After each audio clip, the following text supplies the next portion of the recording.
keep on disconnecting. I don't know if it's going to throw me out again and again and again. And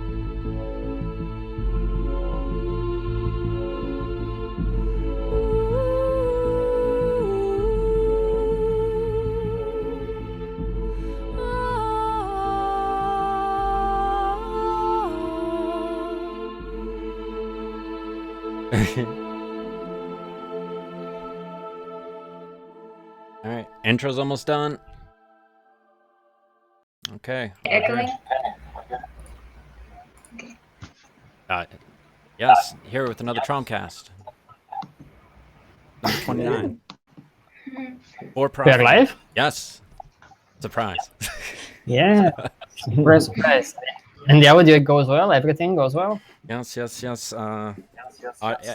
Audio's good on my output, so fix the problem last week. Oh, okay, so everything is fine. So we don't just talk. No fire. Okay. So another TROM-Cast. Did you put the proper episode? Yes, I fixed last week. Yes, I fixed 29.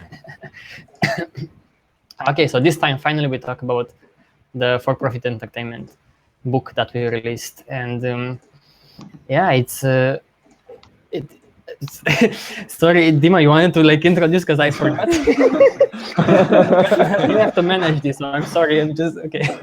No, you could go. I mean, it's about entertainment and profit, and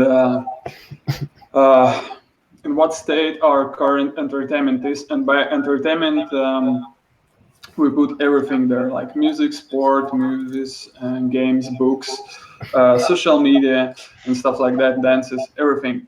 So it's kind of we put in one umbrella, like it's entertainment, and we start to look into it, what's there similar and how it's function, and basically, yeah. Like the introduction of the book I wrote, if I would have to describe only in 3 words, what our entertainment industry is today, it's attention, competition, and adverts. So the main point of the entertainment today is to grab attention. And then why? To basically, how it may sound so simple and so weird, but the main reason is to show the adverts in any form. It could be like a video adverts or banners or just saying some brand names. And we need that, of course, to make a profit.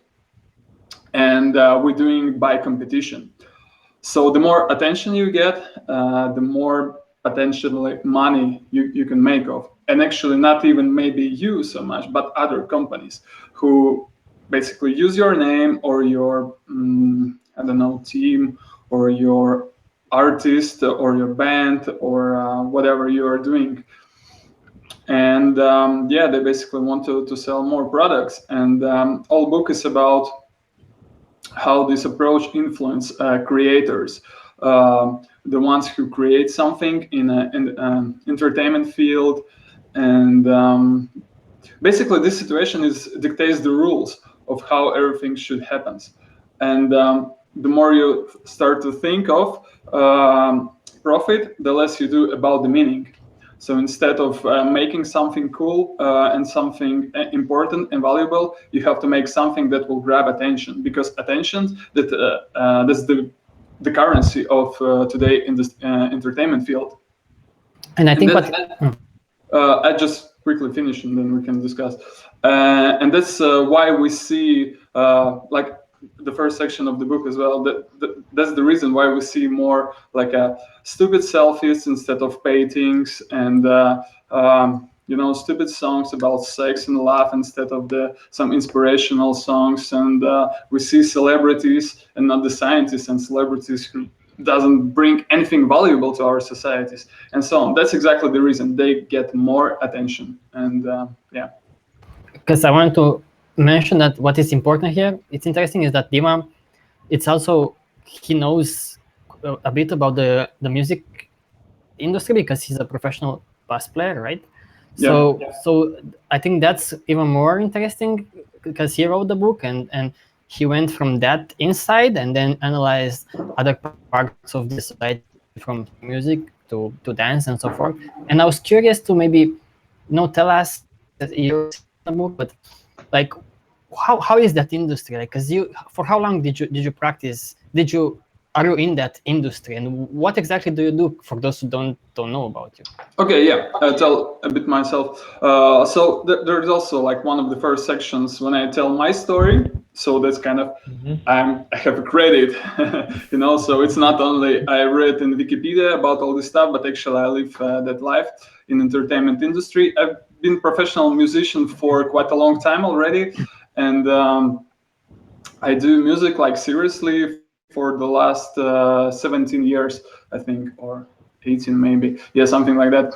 And yeah, I've been professional bass player for many bands, and I do record for many other different artists, bass parts, and I tour a lot and play a lot of gigs. So that's my main kind of thing I do in life. I earn money with that, and yeah, that's like I have two main things in my life. It's music, and the second thing is like activism, like TROMs and yeah, similar projects, but mainly TROM now.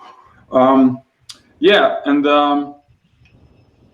with in music, like a few years ago, a few of my songs became very popular on YouTube, like millions views on YouTube's and like hundred thousands of views on Facebooks and other social medias.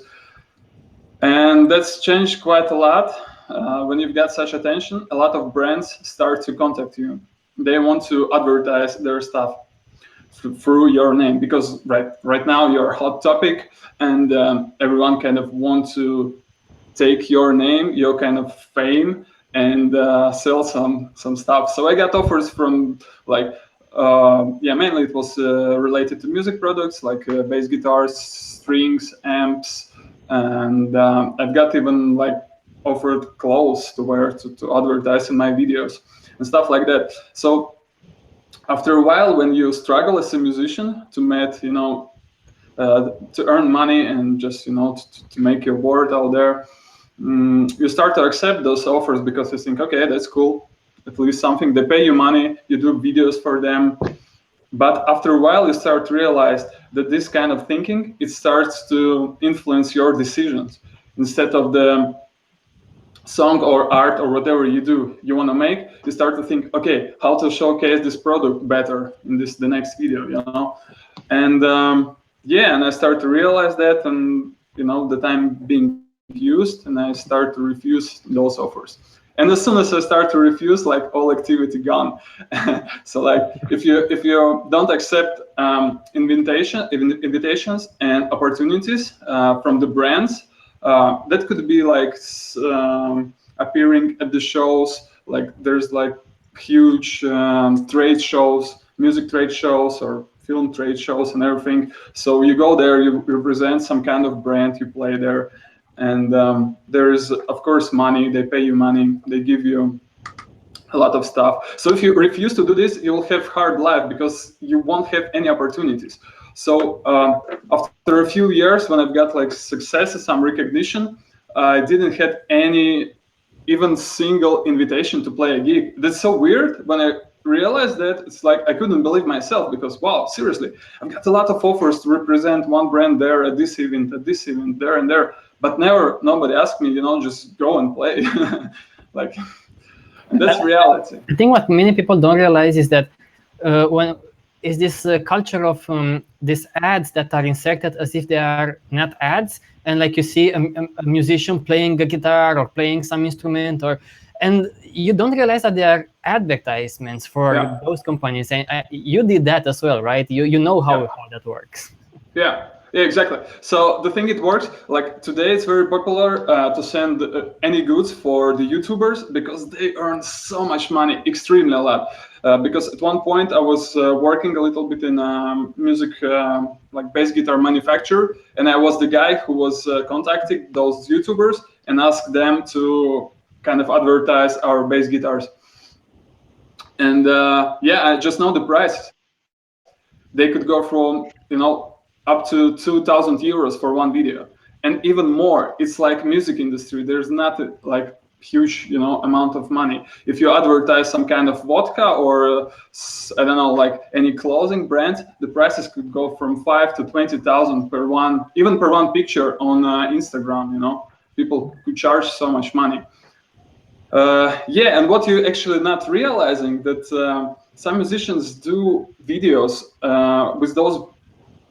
with those brands playing this guitar. That's actually advert. They say, it's my review, I really like this guitar or whatever. But in fact, the guy was paid to tell this.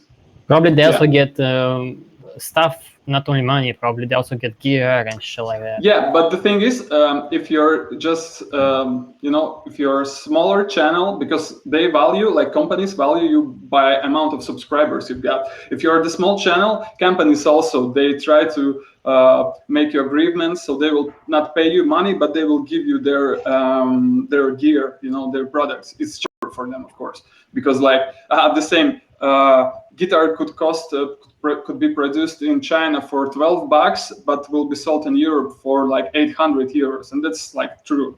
Yeah, I know that for sure. So if you're a smaller channel, if you're not influencing a lot of people, then they will try to kind of ask you to do the video in exchange for the goods. But the more popular you have, you became, then you want to receive more money. So all the big guys, they said, no, I don't need this. You send to me this guitar or whatever, what's not. I will film the video and send you back. They won't want money because they already got full house of stuff. Yeah. And the thing is, it's influenced a lot. So in my book, I also show the examples of the guys who made a song.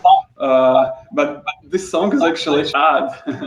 He used like this microphone, he sings about the brand, and there's a lot of examples like that. That was actually quite cringy to watch, that particular thing in the book. This has been recorded by this wireless mic thing. It was exactly. I mean, I have respect for him as an artist, but I think even his heart was not in it, and he purposely made that cringy. It was so bad. Yeah, but the thing is, with that guy, because I know him, I hear my feedback at someone, I don't know, somebody. Yeah, I'm looking for it. Yeah, so the thing is, this exact guy, he's like amazing musician, like really, he's so skilled and talented, like really top level, but he do this kind of bullshit, So, and that's what bothers me, because, like there are some, guys who don't have the skills, don't put time, they just want to earn money, but this guy's really good, like really good. And he, sell his soul. But it's a really difficult situation, right? Because if you don't sell your soul, then how do you survive in the music industry? Yeah, exactly.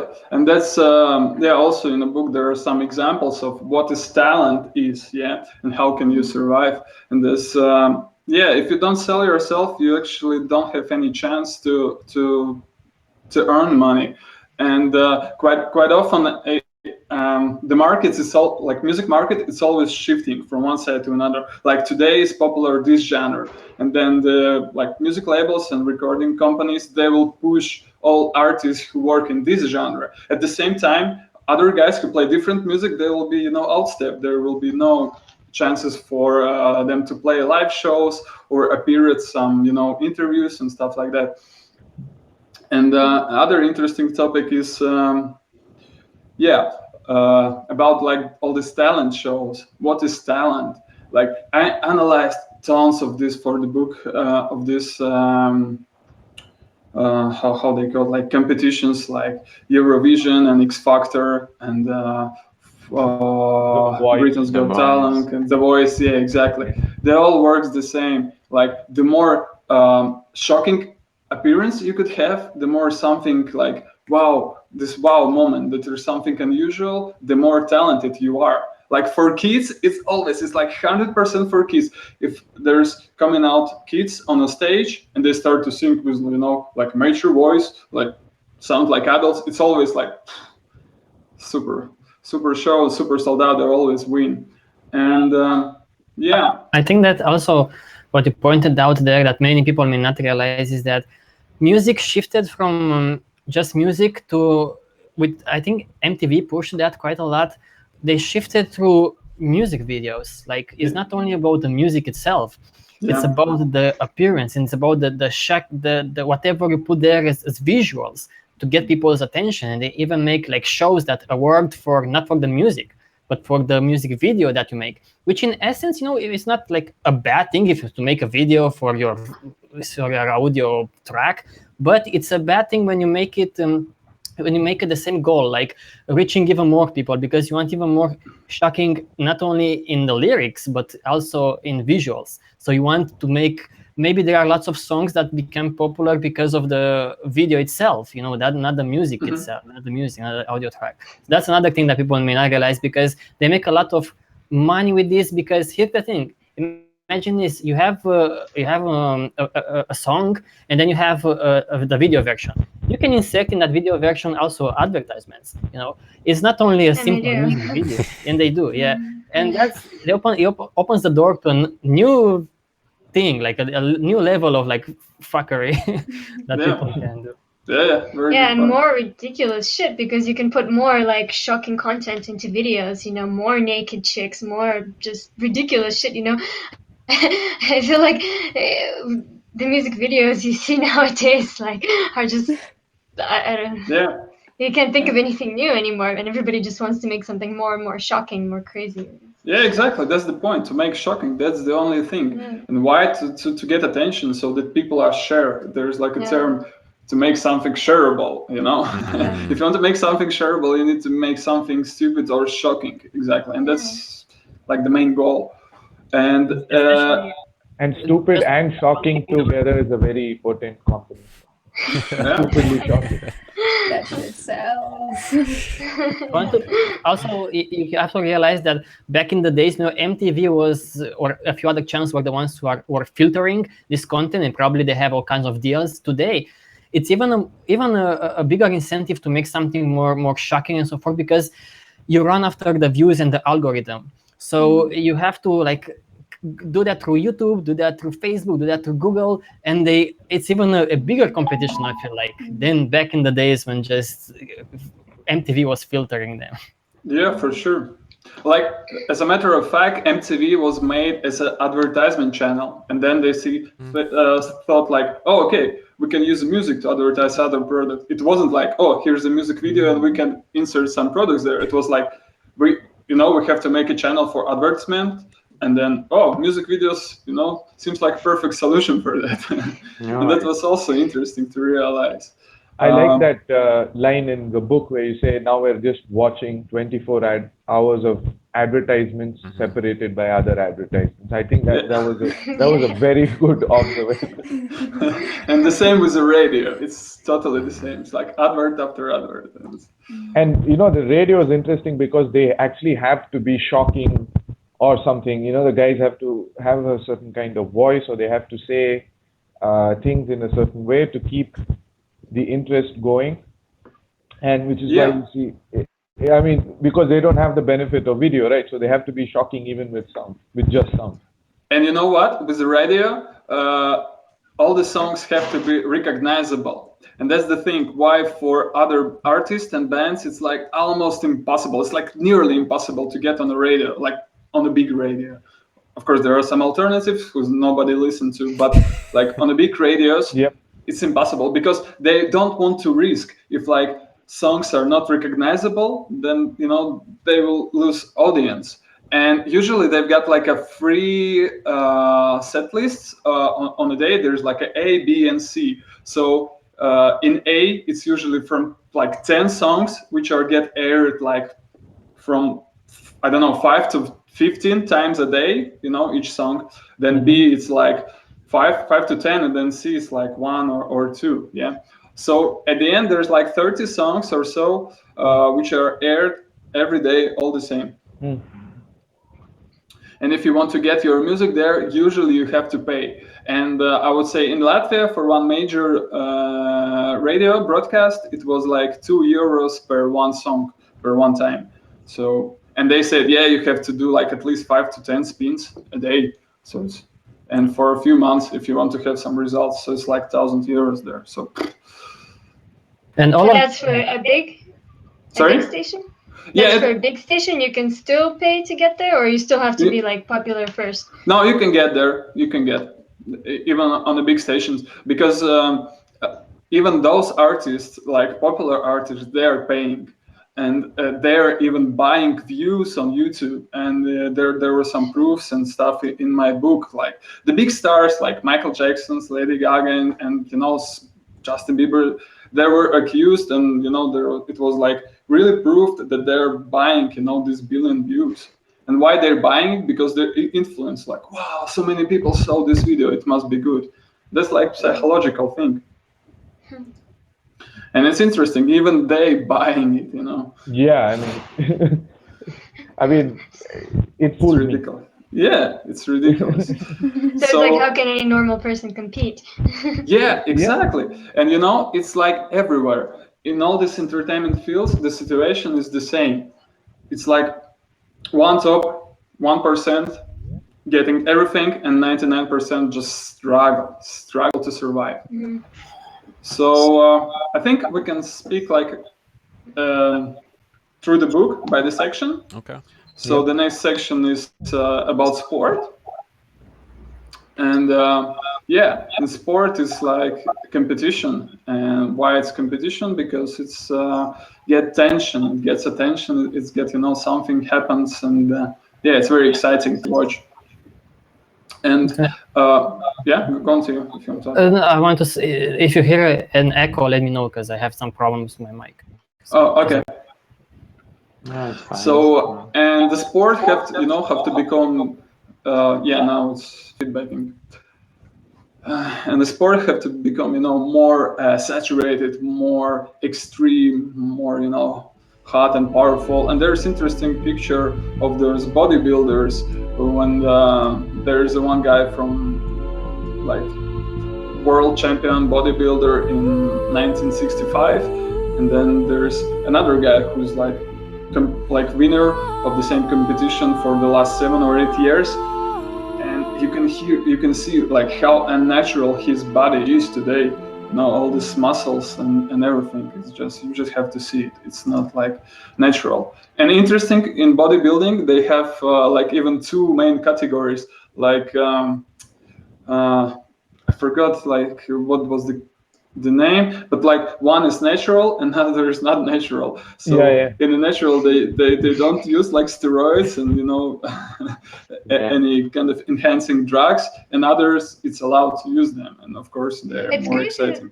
That they promote the use of these steroids and stuff, like It is not surprising at all. People are trying to sell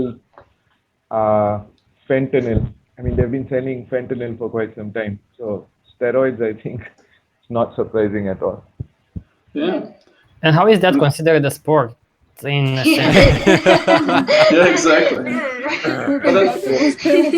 Another good question: how through the sport you can promote, cigarettes, alcohol, and McDonald's and stuff like that, fast food. Like the most ridiculous thing I've seen is McDonald's advertise during sumo matches. It's like so funny. Because when Dima sent that photo and I was reviewing the book, I was like, we need to see if this is for real, because it was like too shitty to be real for real. Like, what the fuck? Yeah, and then I send you a video. That like a joke. Yeah, Theo haven't believed. He said, I think it's Photoshop, and I sent him video. I think it was a good point. This thing you said that that really what sport should be about is health, and it's really about the opposite. Yeah. It's funny because I watched a video the other day going through like how much do you need to move to be healthy and like avoid the biggest like mortalities, and it was literally like going for a walk for half an hour, 5 days a week. And if you see like as a contrast to what people are doing in these sports, I mean it's no wonder that people are like injured and all these things are happening. I mean, it's super unhealthy. Oh yeah, and actually there are also in the book stats about injury rates in professional sports like NBA, NFL, and HL, and you can see it's like a massive amount of injury rates. It's like during a year, 70% up to 70% of the professional, high class athletes are getting injured. So, and it's even not a contact sport. If you're speaking about boxing, it's like 100% of injuries each Well, each yeah, because night. they're punching each other. Yeah, Yeah, I and mean, it's like it's it's a what punching value in our competition. it's like the values of our society today, not to hurt another people, and like it's considered something valuable and funny. Well, it's the culture of the spectacle, Yeah. and the spectacle can be monetized. So if you Yeah. get two guys, if you can convince two guys to get really jacked up and punch the shit out of each other without really killing each other with some softy glove type things, then it makes for something that people will stand and watch. Yeah. It's the same thing that you can grab attention and then you can take that and monetize it. So, Exactly. It's all about money, as I said, and it's also interesting. It's also interesting to see how if there are some athletes becomes popular. Like I give example of one guy who is an archer. He yeah, he basically archer, and he was a historian guy. So he was studying a lot of ancient books and ancient drawings. The guys with the spears and arches, and he realized that all world got them wrong. Like in ancient times, they shoot like differently, like using different hands. And he like researched that because he took like a scientific approach to that, and he opened again this technique which is way more effective. He could like jump and shoot like 5 strings at a time, and he do like amazing crazy stuff. And yeah, he released few videos. They became like hugely popular, millions of views. And guess what happened with him now? Doing adverts. McDonald's. Like in a car. This is like the culture of billboards. So every celebrity, everyone who becomes popular becomes like a billboard for whoever pays the most. So you can you don't have to put stuff on your forehead or like a physical billboard. You just promote that stuff and you drive that car because someone paid you and so forth. So that's what they have become. Everything that becomes popular because of our culture, others want to grab on that because they know that popularity sells. They want something else in return. So they use those like football players and musicians, and it's the same story all over the place. And it's very sad because they push these athletes, they push them into a state of being basically advertisers and not athletes anymore or not artists anymore. And that's what they are going to do more and more because they have no other option. Of course, it's very tempting when BMW comes to you and say, hey, would you drive this car for like 30 seconds and we pay you like 10,000? Of course you will want to do that because you want something from the society. You need stuff, food and so forth. So you will accept that. So it's a society of prostitutes in that sense, unfortunately. I mean, it's forced prostitution, I would say. If you are going to starve people who develop genuine skill at something like music or art, for me, it's unimaginable because I am tone deaf. I do not get it when people say this is C sharp or B sharp. It all sounds like a sound to me. I can make out the differences, but I can never tell you what note is being played. I don't have a ear for it. And then you take something like that and you exclusively channel people with that kind of ability and that kind of effort and skill into doing one thing, that is to trade, that is to buy and sell things. It devalues the entire concept of music and talent. Yeah, And the I think sport and everything. this book is gives you so many examples. Like for me, 90% was just learning from this book. I have a vague idea, but having an insider's perspective on this thing is really something. Yeah. And Yeah. another thing, yeah, go on, Sasha. No, go on. Yeah, okay, I'm just speaking too much today, I think. But It's your book, so Yeah, go. you got it. yeah. So yeah, and the thing is, the life of the athletes, it's very tough because they've got very short kind of time span. Because after mid 30, their health already damaged, and they're not could not perform on the full force. And it's tough competition because like in a sport, like it's basically everywhere, but in a sport it's way more crucial. If you are not first, you are nothing. Even second place is considered as a First failure. loser. Yeah. So, but imagine even when there's like Olympic Games or any other big competition, the whole country can be represented by only one athlete. But maybe in a country there's like hundreds of thousands of them. And what's happened with them? They don't have enough money to survive. And with sportists, athletes, it's often that they've got earnings, that they've got their money from endorsements from the brands, and not from the other government or the other companies. So their main income usually is from advertising some kind of brand. Okay, yeah, we could go to movie section. Okay. Anyone wants to tell anything about movies? I was like, I wanted to comment about the music thing. I want to say something like, because in essence, if you make a song, for example, it shouldn't be like a big deal. Today we have platforms that you can share that song, you can remix it, and you can record, you can release it, you can do all of that. So in a sense, from technological perspective, there is no problem. You can make songs and so forth. The problem is in today's society, if you want to keep on doing that, you have to take something, you have to survive in this society. So that's why you are pushed to do something with your music, to promote it somehow. And the only way is to go to these big guys who can promote you through like MTV or through YouTube or through radios and so forth. So that's why it's a problem. In essence, it shouldn't be a problem. It's not a big fucking deal to make music and to release it and for people to enjoy it and to stream it. That's the fucked up thing here. I wanted to mention that because from a technological perspective, it's not a big deal. It's just we complicate things as shit in this society because of these traits.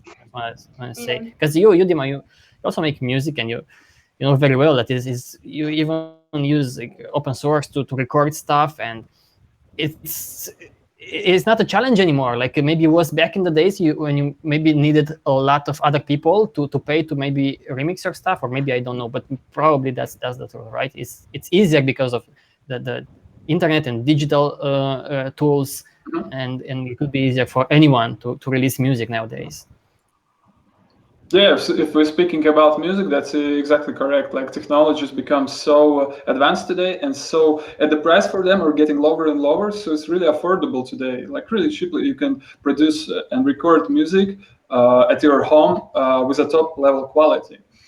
And yeah, as you said, it's not technological question anymore. It's about attention question, because millions of songs get published every day, but general public listen only to like 1% of the artists, which usually are already there on the top of the. We didn't even touch the copyright mess. Like that's another different fuckery. Like completely. Like such bullshit. I'm artist, and sometimes I get credit from these royalties, but I hate them.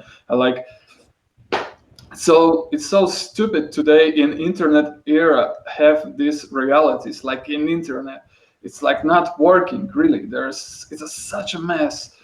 And it's getting worse and worse, which is ridiculous. I don't even want to speak about it because it's like such stupidity. Like imagine if we would have like realities for like everything we do. Why do we have like fucking realities for music? Imagine if we would have like a reality for light bulbs. Each time you turn light bulbs at your home, you have to pay like a fee for the guy who owns it or invented it one day. And it's like ridiculous like that. And one interesting thing there, like in the book, you can see, and I discovered, because actually to say this, I wanted to write a book about the entertainment industry, but I find it like too much.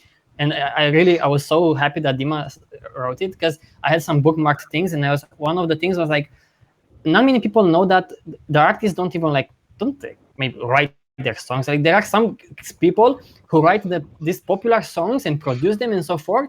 And like from Britney Spears to whatever the fuck artist, you will see like they produce the shit. The artist is barely even singing, because the voice is getting remixed. So it's such a stupid thing.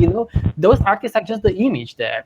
So if you look at in the book, you will see that it's a guy who who wrote so many songs that he got so many awards for so many songs, from Backstreet Boys to Britney Spears to whatever the fuck. So you may not imagine when you see those like Backstreet Boys, they make a song about love and shit like that. They didn't make it. Some dude made it. Who made music for us. Yeah, exactly. And then you ask a question, then what the fuck Britney Spears is doing? Like, she doesn't she doesn't write the songs. And okay, Britney Spears is singing, but there are other artists, like top level artists, which don't really sing live. And what they do is just they have image, sexy image or shocking image, and that's it. They maybe learned how to dance, yes, but they're like singers. But they doesn't write songs, they doesn't sing them live, and yeah. Yeah, so they're just like total puppets of the corporations, and it ruins the whole point. Ruins the whole point of music. What you can say too? Yeah, but even in sports, I think that like someone like Cristiano Ronaldo or some huge star. I mean, I think football clubs buy them even for the. Actually, also for the image, because they sell a shit ton of product like T-shirts, and they make a lot of advertising for their football club and so forth. Even if they may not play that well, I know many cases like this. They're just there because they're popular. They're popular. Yeah. Shampoo. Yeah, exactly. I just remembered in a sports section there was a guy who was playing bowling. It's was in 60s or 70s, and he became popular not because of his playing, but because of his reaction. Like if he missed his voice, like swearing like crazy and jumping like in rage, and that's why he became super popular. And a lot of brands want to use that. And basically, he was like at one point #1. Bowling player, although he wasn't so good in the end. So yeah, and isn't that kind of true with tennis also? Was it Andre Agassi who was known for cursing on court? More is a bad boy of tennis or something. Yeah, I'm sure. Of course, it's like hot topics, and that's something media could extricate and put a lot of stories about something. They need to write some bullshit. They always make these shocking titles, and who cares who wins the game? If somebody lost his trousers while he was playing, or some woman's boobs were shown, that's like what we need. Because they even made a big like boxing match between like the champion from like boxing to champion from MMA. These guys were like very loud mouths, and they made like a shit of like tens of millions of dollars from this one shitty fucking like boxing match, and I think they will do that more and more. And I was thinking, I had this I had this illusion that maybe this is something new, but then when I looked into it, I also found Muhammad Ali, or how was his name? Like, Muhammad Ali. Popular, Muhammad Ali. He was a very popular boxer, and he back in the days like 70s or whatever, he did the same. Like he organized a match between him and like a wrestler, a very popular one in Japan, and it was such a stupid like match. It was completely fake, and they made a shit ton of money. So they are engaging in this fucking like they want to like put like an elephant and a lion. Let's see who is going to win. This kind of shit. There is a Discovery. I think Discovery went down that route when they ran, like they really needed to be relevant again, and they discovered computer graphics again. They started doing that, pitting animals against animals. It started with pitting ancient soldiers against like the samurai against the Viking, and completely a samurai and a Viking would have never met in reality. Okay. Yeah, but who would have won? But reality. Yeah, but who would have won? Entertainment is not about reality. Oh no. But then I saw those videos of Michael Young, the Subway singer. Oh yeah. Even if that shitty cell phone recording quality, it's undeniable. Even talking about him right now, his voice gives me goosebumps. It's just to imagine encountering that live. Imagine we lived in a world where he didn't have to do something like that for trade, and you came across this every day. Maybe, I mean, he's not an everyday talent because there are a lot of Subway performers and everything. Even among them, he is exceptional. But just imagine it, that you didn't have to pay or anything, and you just came across. How good would that be? That's a very interesting way you put it, because that's a different way of getting goosebumps, a different way of enjoying music, like going to the subway or somewhere and just hearing this kind of great voice and great songs. You don't have to go to a concert, you don't have to. You have. I was amazed at how many people you can find that have better better voices than the top artists are out there. There are people who are so many people in the world that have a great voice, even better than the artist himself, and they sing the same song. We put that in the book as well, and but they cannot do anything with that because. And I was watching this girl who was singing like a song in a subway, the other human that we showcased, and then I started to read a bit about her, and it's a bit sad because she became popular on YouTube. She was singing in the subway. She was trying to make something out of it, and she made a website. I went to the website, and she was like trying to advertise herself there, like, oh, I'm this kind of happy person, and I'm ready for any kind of gig, and she was trying to sell herself because of that viral video, and it's very sad, it's happening. Yeah, but what other opportunities, there? I kind of understand, those people. Yep. And that's Absolutely. sad. Every time I see it happen, I feel that it's sad because 98% of us are potato human beings. We can't really do those things that those people are doing to their bodies. Yeah, I mean, we're filling. But I'm just saying, it's inconceivable for me because I'm tone deaf. Okay. You know what? I actually also was like a tone deaf when I started to do music at 16 years. It's quite old considering like the music. Usually kids are starting from early age, and I went to music school, and I wanted to study in a music school, and I've got audition, and after like 3 minutes, maybe 5 maximum, the tutor said, "You're never gonna be a musician. It's better to go and clean streets than for you to be a musician." And because I couldn't hear any single note, I couldn't repeat any note. But after a while, I've learned it by myself. So it's possible to develop the hearing as well. That's interesting thing, because in our society we think that the hearing is something you are inborn, but it's not. I mean, the perfect pitch, it's probably have to be inborn, but like decent pitch, so you can hear the difference in notes. No, everyone can develop, and I know this is my example. And imagine so if you're we saying had... it's another thing, like, sorry, Sasha. No, it's okay. No, it's so you're saying it's something that can be learned. Yeah, definitely. Like you can learn it on a till professional level. You couldn't learn it till perfection because it's something that inborn. At least that's my opinion. But you can like learn, you teach yourself till very decent level. That's what's happened to me, and yeah. Wow. Yeah, and I was just gonna say, imagine we had the opportunity to go into that, to learn, and for more people to just develop their hobbies, and you can really enjoy music. And to increase your appreciation for music. Yeah, exactly. Basically. Yeah.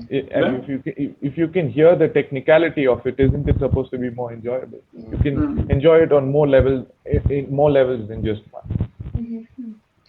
Okay, should we speak a bit about movies industry?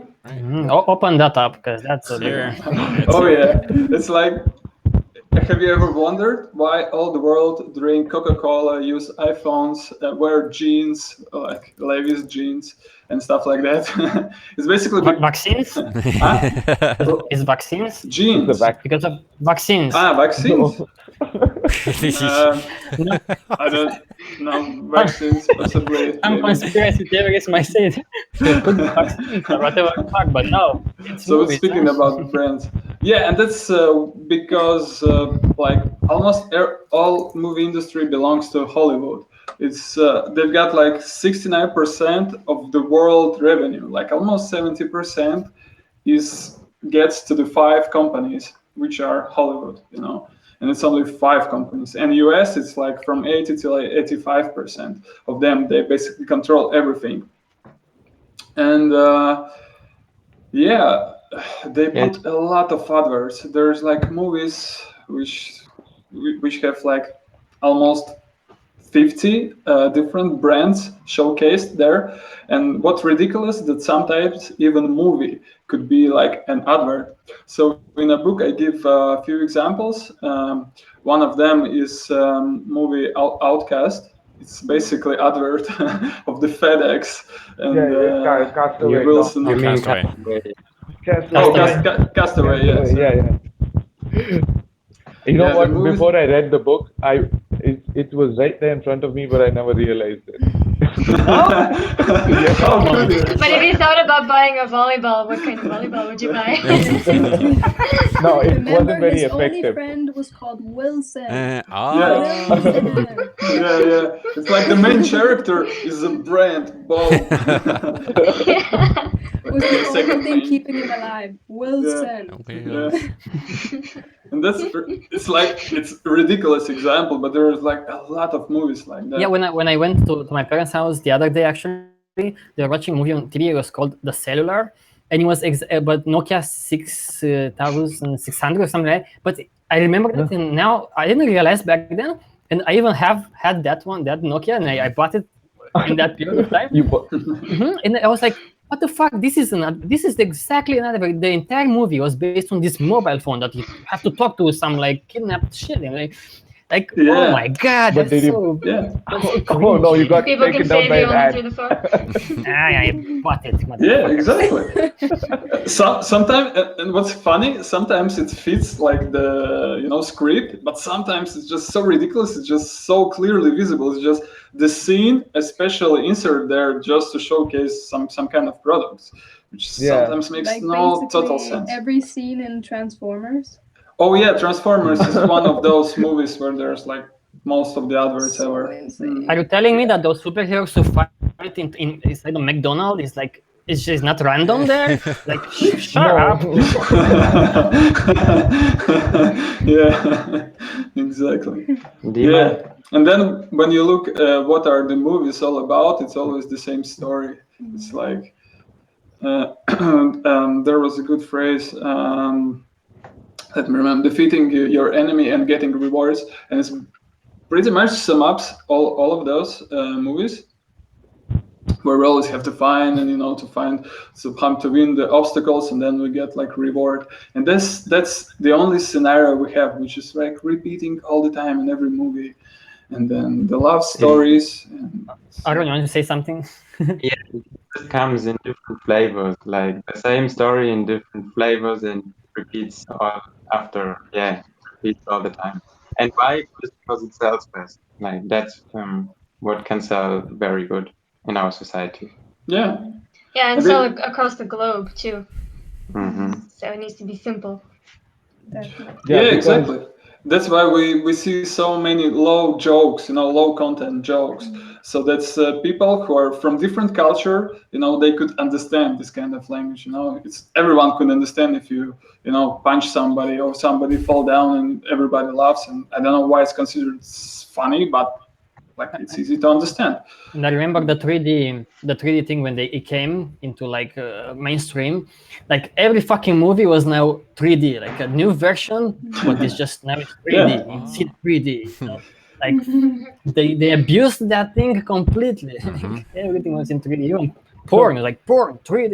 Yeah, yeah, exactly. Because it's very profitable to release the sequels. They call like a sequels or remakes, because people already know the story. They kind of have their fan base of like Ghostbusters, of like old movies or whatever. So it's like more play safe game for the video makers. Yeah, man, Telling me but that say they what you want. don't love the fan base. They don't do them because they love the fan base. They do it because they want. They do it because they want money. Because the fan base It's only is because very, of love. the fan base No, I there are- feel this kind of community, they are very happy and like, yeah, another Star Wars, but It's they the don't realize same. that probably they do this for money. Very likely they do this. I'm just thinking of these meetings people have where they like Oh, dress yeah. up like their favorite character. Stuff Yeah. like that. Sorry. And there's I don't like laugh. the people go crazy with that. They like replicate the stuff from the movies, like Back to the Future movie. They buy these old cars and make them, or the same as a movie, as time travel machine, or people like dress like Ghostbusters, and that's their hobby, and they just the grown-up men for 40, 50 years, they dress up like a Ghostbusters and go to just have fun. Or And anime, just it's a big thing too. just to Yeah. play the Steven Spielberg's advocate, not the devil's. So it's I think that it's not a bad thing in general, to be a fan of movies and so forth. But these people don't realize the artistry of cunning people, of scamming people through, because companies want people to buy shit and it's a business there, and they take it almost like it's almost like a gift for us.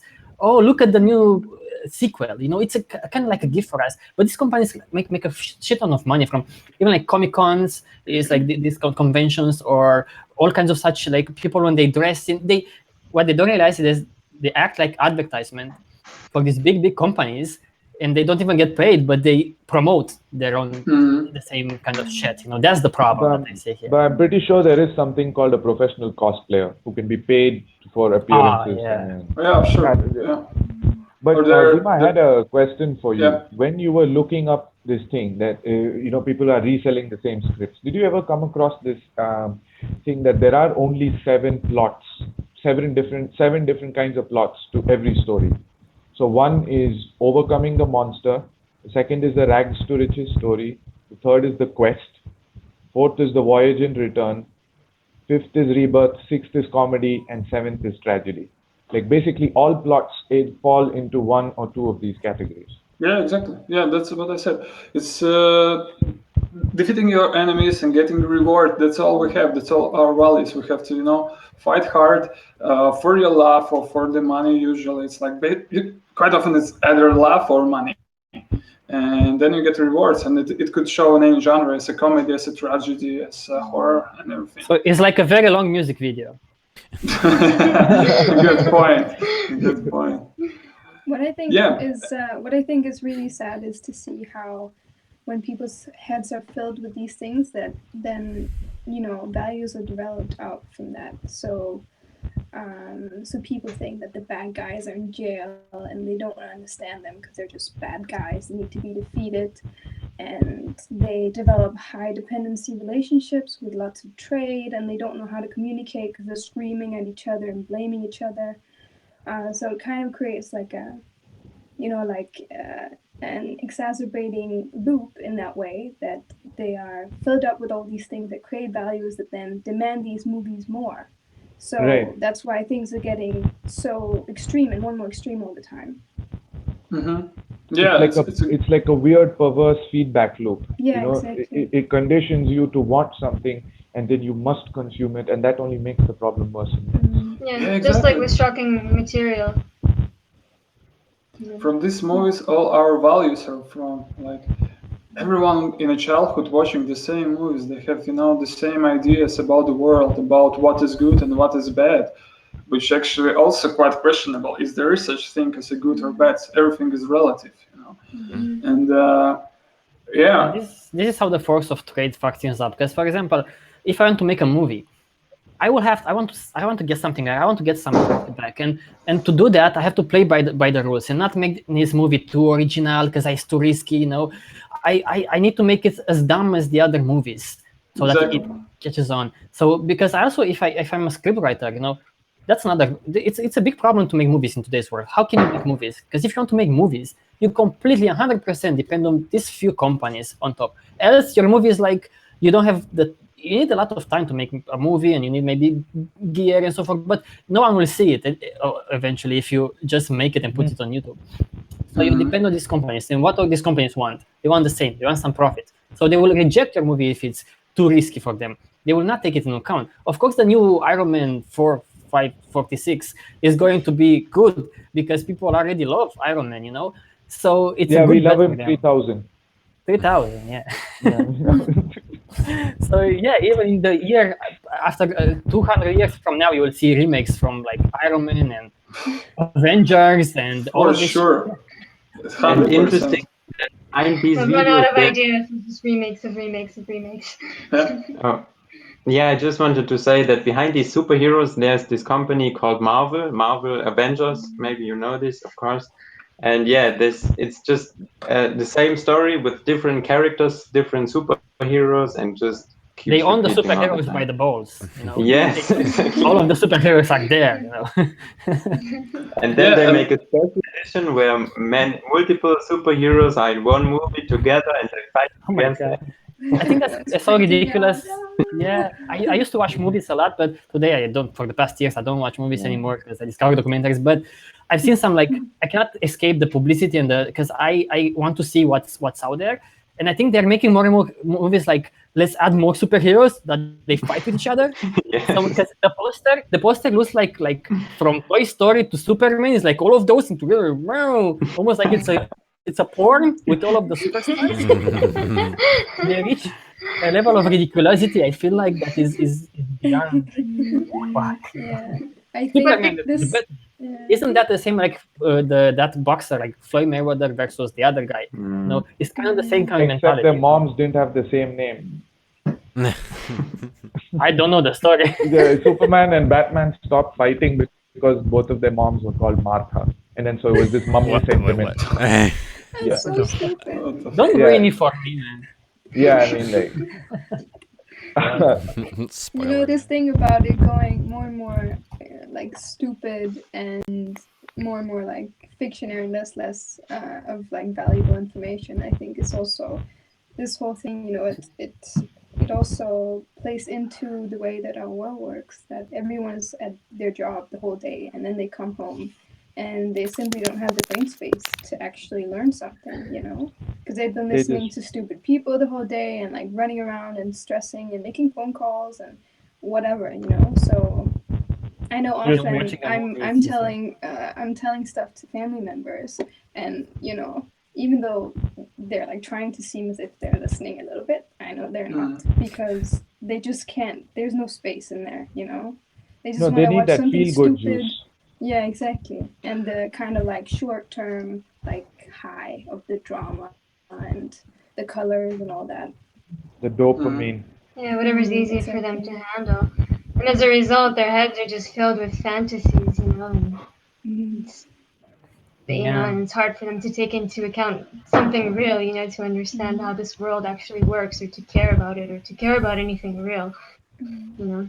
and series like movie series that have like lots of seasons and episodes, they can be very like a big trap for people. They get really, because I got into Drug. that when I was like in college like 40 years ago. I was like into this, like watching like Prison Break, whatever the fuck I watched back then, and I was like trapped in this shit sometimes because I wanted to get my head out of this. Like I got stressed with college and the money and shit like that, and for me it was like an escape almost, like.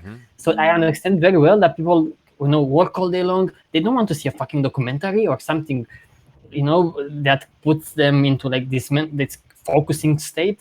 They just want to lose their mind there and just travel. And we are so used, since we are very little, we are used to stories, fictional stories, and so forth. We don't see the realities being amazing. Reality is boring all the time. No, science is boring all the time from school. Movies are these cool fucking things. Yeah, okay.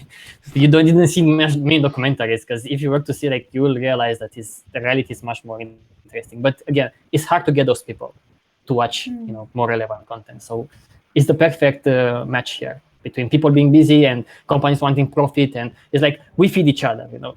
They feed them and everybody seems happy, you know.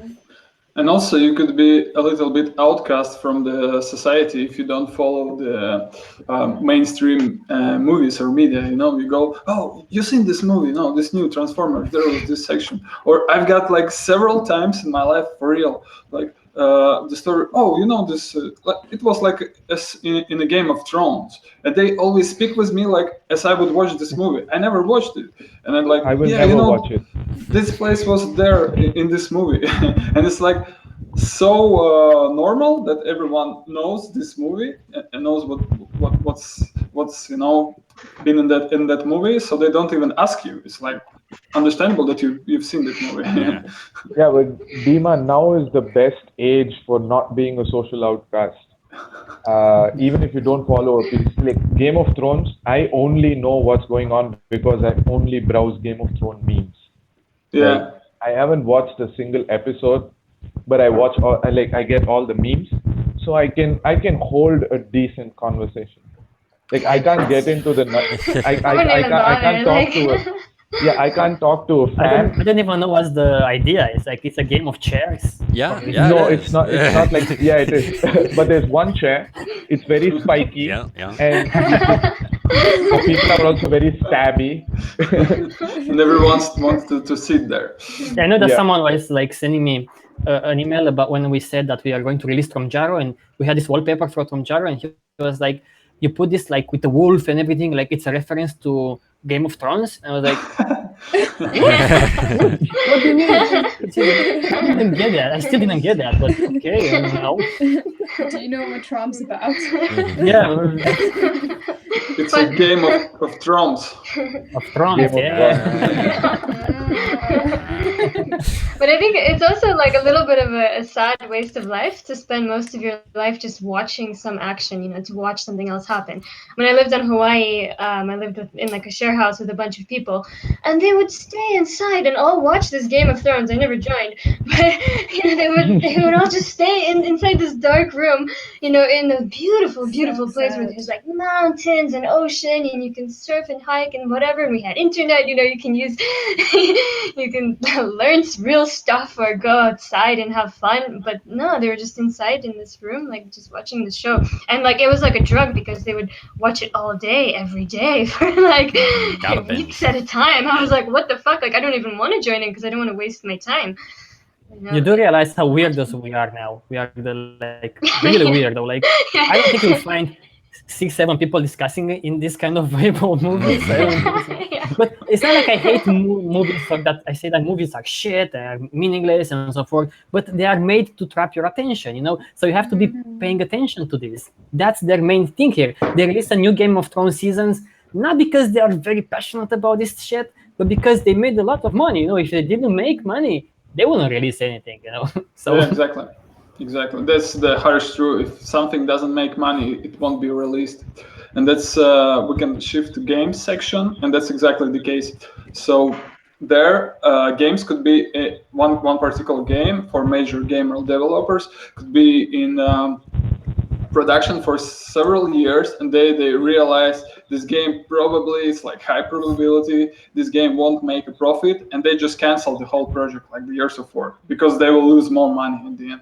I mean, and yeah, stuff like that. With the games, it's totally different. It's totally the same story as with the movies. So in a book, there is a cool section, and I really love how Tivo made the design for that, and where we show like the same games, but which were made like decades apart, like 20 or 30 years, and and we ask this question: can you see any difference besides the graphical advancement? And there is no. So basically, we played the same games for like 40 years, but now it's like in 3D or better HD graphic, Blu-ray and stuff.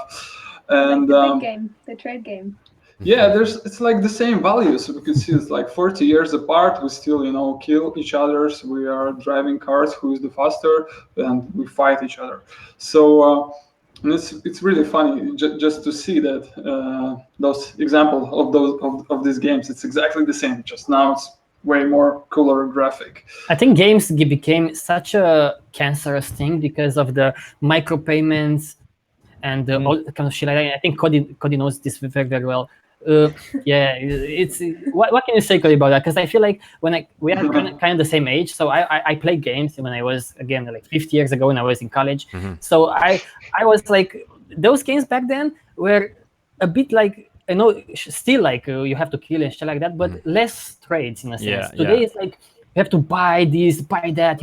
Everything is so this kind of. Yeah, so what you got now today is you hear a lot about loot boxes, which is like the ultimate dopamine, like a randomization, but something you can basically like rig a slot machine, to pay out only this many times. So it's like, it's all this. And then you have, the microtransactions.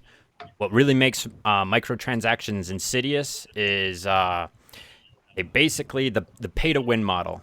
And the pay to win model is basically if I spend money, I have an advantage over you, which is almost it will blow you away. Like just even in Pokemon Go, which is not like a competitive game necessarily, but that they can basically they separate you from your money very effectively. They study this. I should have posted you guys something. I just watched a recent thing. It was like Let's Go Whaling or something, and it was about mobile game companies. And basically, it was just like we can discuss whether or not this is moral or not afterwards. But basically, how to exploit whales, which are your big spenders, the guys who are paying thousands of dollars into like a game, and like they want a few of those guys. It's not so much a lot of like people spending 99 cents.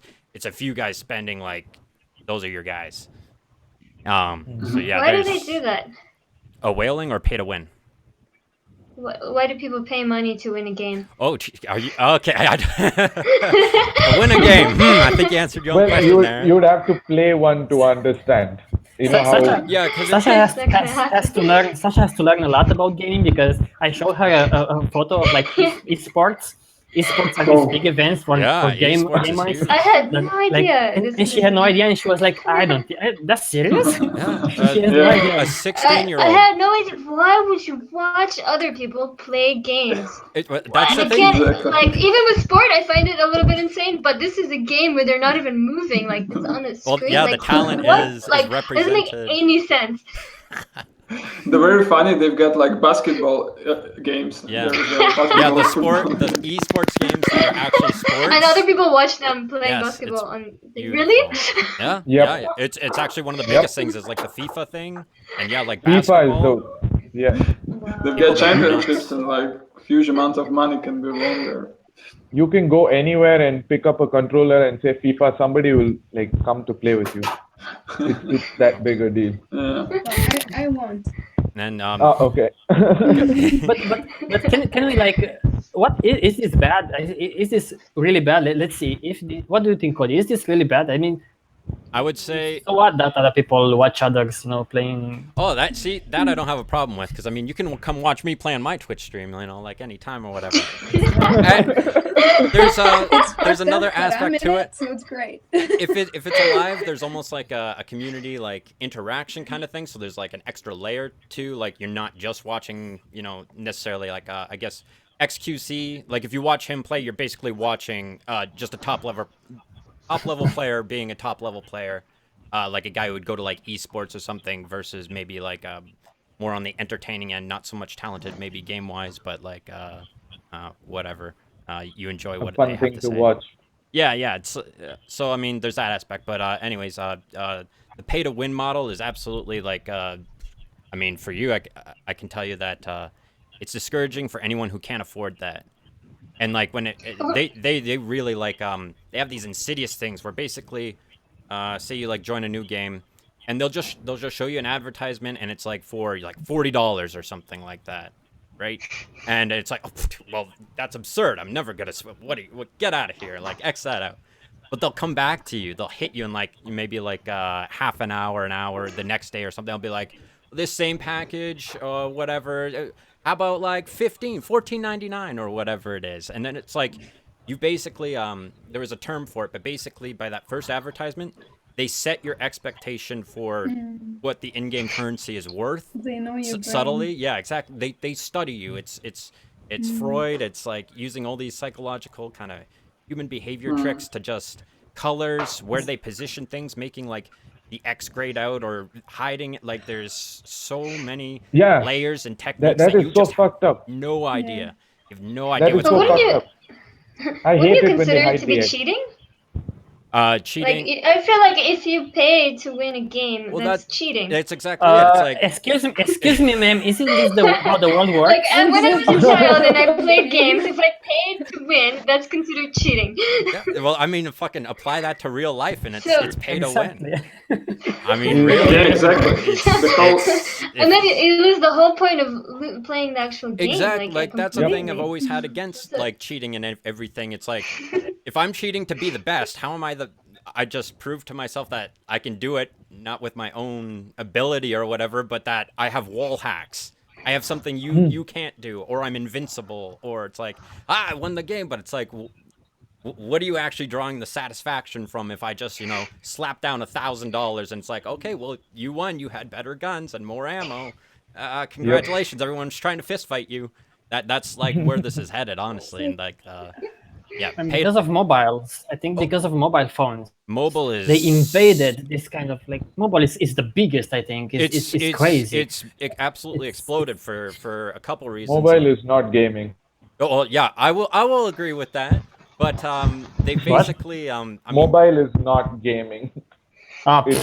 Gaming is not gaming anymore; it's gambling. So, a jewel.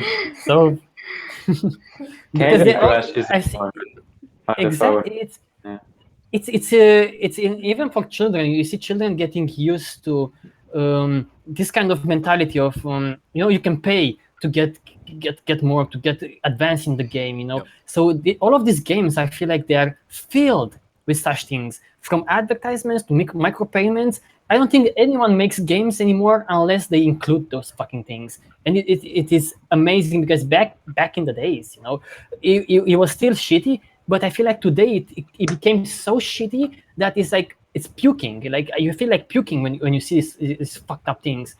It's so transparent. Like it's like they don't even like try to lie into your face. It's just like, oh, you want to pay, you get. Like Dima gave an example I didn't know in the book. Is like, I think it's a game with tanks or something like that, a strategy game. World of Tanks. World of Tanks. It's something like if you pay, you can the time moves faster and you can develop faster or something like shit like that. Yep. And if you don't, That's almost every game is literally like I was playing Lords Mobile way back when, and the things they used to sell were literally speed ups. So like for me to level up my castle, a level 5 castle might take 10 minutes, but the level 6 castle is going to take like an hour, and it's like, oh my god, I can't wait an hour. Like, what the fuck? I'm gonna wait an hour? I don't think so. Drop a couple cents, but they'll also give you these things like in the game. You can acquire them like freely, but it's like also right here, man. And like to get it freely, they have all these like basically you can only make like so many moves, or it takes travel time, like real world travel time. What if you just pay 5 cents right now? We'll get you there right away. You're there right there. It's like they have a whole department sitting there calculating exactly the amount, like how that gives them the maximum income over a certain period of time without conspiracy. getting so annoyed to just stop playing.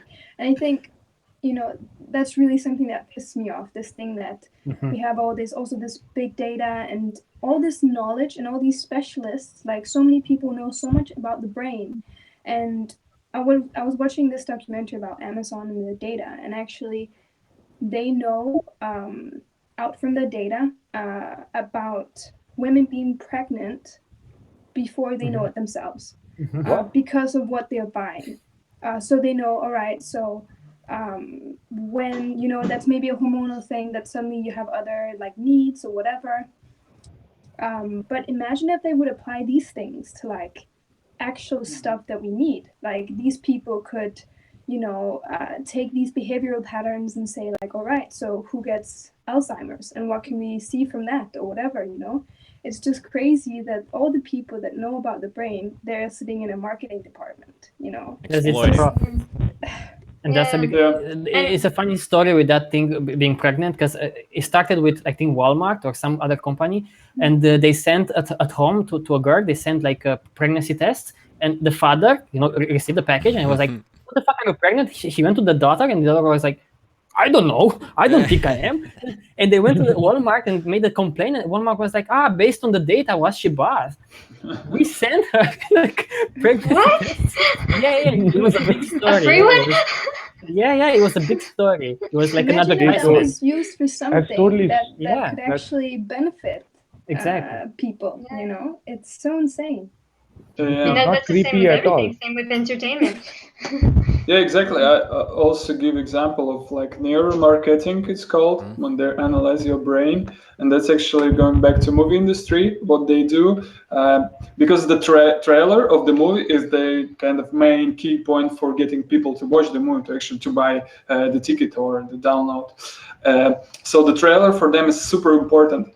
and before they release the official trailer, they've usually got like 3 or 5 versions. So they pay people to come there and watch it secretly, and then they ask their opinion.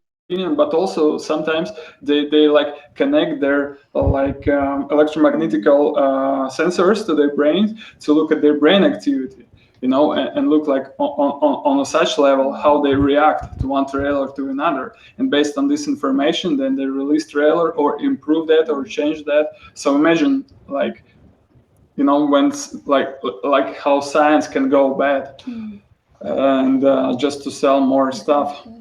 And by the way, Luca, whenever you want to talk this, please, because I never realized that you are also Oh yeah. in the cast. So yeah, whenever you So want. if we continue about games, I want to point it out also the situation for the game developers also is quite fucked up. So like contradictory to what you said, Theo, with music industry where the equipment and technology are became so affordable, with gaming industry it's totally opposite, because like new graphical cards and new like technologies, graphical things getting like every month new and improved, and it's very expensive to have like these powerful computers to create gaming. So indie creators, these guys called indie, those who make the games on their own, it's like a small team or the one person, they really struggle. So for comparison, if we take one of the last year's super popular game, GTA 5, there was like 1,000 developers working on it. It was like 5 years. It took 5 years in development, and they spent 265 millions of dollars for this game. Imagine how can any indie creator compete with that? Like sitting at the home and creating games, or like team. Imagine if we would TROM guys decide, okay, let's make a game. It's like what we can do. We can't even afford one computer which could handle, like high graphical pressure to get this. So indie creator they're pushed more into the mobile games or like low graphic games. So one of the most popular indie game is Minecraft, which is like low graphic, but it got this Or something was because it new was idea. bought Yeah, by. yeah, of course it was bought by. It's like everywhere. If you're an indie creator, whatever, in any field, and you make something popular, the big guys come and will buy you. That happens everywhere. So that's the Yeah, problem with Yeah, go Yep. on. that's the issue with so many with entertainment today. Is it's like they have a huge team working behind designing the games or the movies or really anything, and you don't really.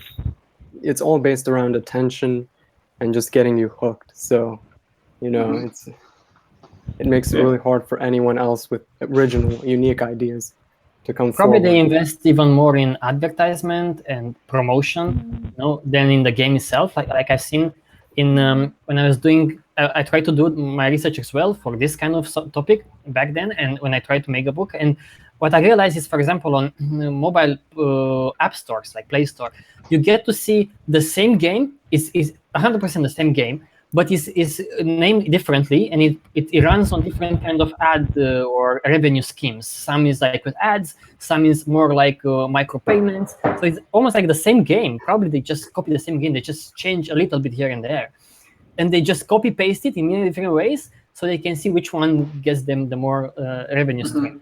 Very fucked up, Yeah. And then there's even the message that entertainment sort of gives you is like, especially like entertainment doesn't have to be just games or really fictional movies. It's also your news channels are also a form of entertainment. At least they may try to entertain you in some form or another. And you tend to see these high profile people who maybe have a large area of achievements behind them, right? They get a lot of publicity. The cameras are on them. Let's say Elon Musk, right?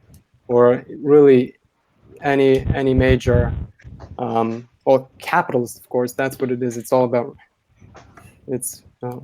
that. And how does that make the average person feel? Or just I'm watching TV. I don't think that makes you feel very good in terms of what you can achieve or accomplish. It really, I think you're stressed and you're kind of after a hard day at work, and then the first thing you see is like some high profile person with a nice suit, nice cars, and it doesn't actually help you.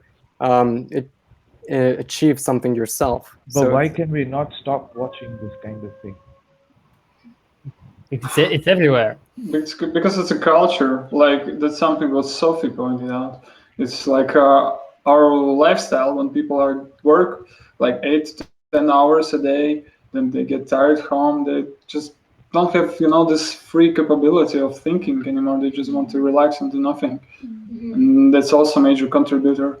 And all the easy available media is like that. They are fighting for grabbing your attention, therefore they bring low key content. So Isn't it that's more funny? important. Isn't it funny that you work for a company 8 hours a day, then you come home and work for another company that fills your advertising? At least we're free when we are sleeping. So And then you dream about this. Yeah. That's the next thing. The sleeping is the next thing. Yeah, sleep ahead. Yeah. That needs to But- be something. I think Luca also. I think you also brought up a good point about news. I mean, news shouldn't be entertainment. It should just be information. It should be informative. But because it is, they need for it to be entertainment, to get money, to get attention. Then that's how we get all this clickbait news. Yeah, I mean, I don't remember where I read it, but somebody put it quite well actually. Before, the news used to be about what happened, and then you were supposed to figure out what you felt about it. Now news tells you what they feel about it, and you have to figure out what actually happened. but I think the key takeaway is that you really feel helpless if you feel powerless. It's like you have the trade game makes things very sort of predatory. Like the greatest, let's say the best, largest companies are actually exploiting their workers the most. So you have a very predatory something that predatory environment. Right, it's a predatory actually culture, and you have people that it's. And they will also, something that is very important if you talk about games, they are going to gamifying the workplace. Like I've seen this with Amazon. Their workers are, I think it was With point a worker systems was like, and stuff like that. what? Or with like point systems and stuff like that. Point systems, and there has some alerts, like if they are faster, they get more points, or there are like some alerts if they stay too much in one place. It's so fucked up. It's almost like everyone was transforming to Pavlov's dog, and they are like trained to become better workers, like more efficient, and they will use gamification more and more. This is just the beginning, I feel like. Yeah. These problems are not just going to go away on their own. It's something, again, that we bring up. It's a reoccurring issue, and it's just becoming like, I'm scared of a high-tech future where, let's say, you wear contact lenses and you see ads around you, and they are specifically curated for you, and you're just walking around, and everywhere you look, you see ads like, you know what, you need new shoes? We got the new shoes for you. And that was like you see some sci-fi movies that already kind of. But this is just one step away from us, instead of From seeing being it in here, our phones. Yeah. it's here, it's really in your faces. I completely get what you're saying, because imagine, I remember the Google glasses. If you guys remember, everybody was excited. Oh, Google glasses is the future. And I was like, oh man, I see ads, I see ads in that shit. MIT took, I think they Sneaky even took ads. Google Glasses and they made a real life ad blocker out of the software, so that it would real life like recognize like a Coke label and then like get rid of it. That's what I was looking forward to. Yeah, so you got the counterculture too, so I'm ready. Yep. So we got hope. Bring it.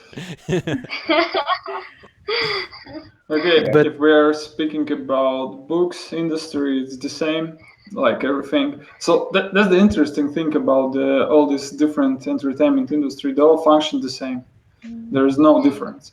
Although they seems like so different, and they are super different. It's like totally different, fields and topics. But the structure is the same, how they work and function. So there's citate of one of the directors of one of the major publishing companies. It's, our job is not to illustrate the book, our job is to intrigue the consumer. So whenever books have some kind of visual representation, it's not the actual representation of the book. It's something that could shock and grab attention and to potentially That's what I bring did with the your sale. book. Thank you. That worked. Yeah. What is Good this? job. Play the cover. That was, I actually wanted to realized say that that was straight quite away. meta. That was quite meta. I really enjoyed that. Yeah, and At then least, there's we don't sell anything. We want to attract attention to a subject, and that's different. If you do that, that's fine. I say you attract attention to an important subject, but if you do that because you want profit, that's what your business is about, and that's a completely different thing because that's what they do. Because one thing that surprised me, I didn't know about this from your book, is that books have trailers. So I was like, books have trailers, video trailers. What the fuck? And yeah, there are books who have trailers. I was like, what if we do some trailers for TROM books? You mean the text in the back? Yeah, that's what I was thinking. You're I not was talking thinking about it's the text in the back. I mean, Yeah. No, it's just, you read it and you figure out whether you actually want to read Yeah. the rest of the book or not. yeah, video but trailers. they also have video trailers like movies. Wow. Like Why? movies, yeah. The rest of the book is going to be just text. Just to sell more, because you can see on YouTube, oh, cool book, I will buy it and download. And with the Kindle, with Amazon store, it's become so easy.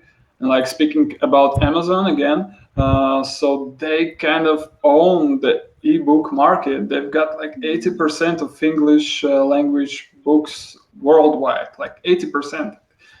It's an enormous amount. And what they do when you read a Kindle, like ebook, the Kindle can analyze your behavior, like which words you highlight, how long you stay on one particular page, and at what time you're reading, at what speed, and so on. So they collect all this data, and this fucked up the things for the authors quite a lot, because then the publishing company, they said, okay, the readers prefer to read books up to 100 words. They prefer these topics, and you as an author, if you want to make a living, you have to adjust your art, your creation, or your ideas. It doesn't matter what genre, even if it's like not non-fiction genre. Yeah? If you do some scientific things, if you want to get published by big companies, you have to play by those rules, which are dictated by algorithms.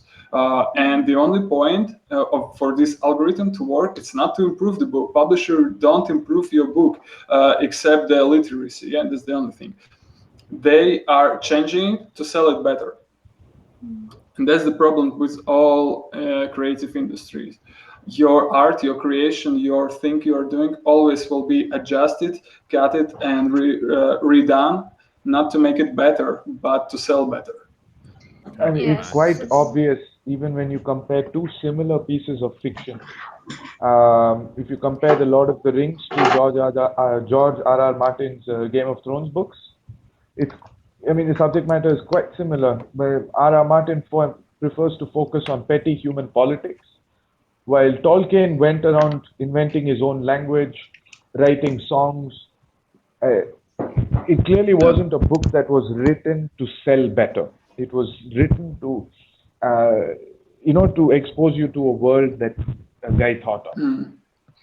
So the good thing today that you can quite easily publish your books on your own. You can use the same Amazon and just do like self-publishing. In this case, you kind of own responsible for your sales and stuff, but it's very like small probability you will make money, but at least you can publish and potential people can read it. But it's to also make the money same is the same problem. tough. It's Sorry? the same problem.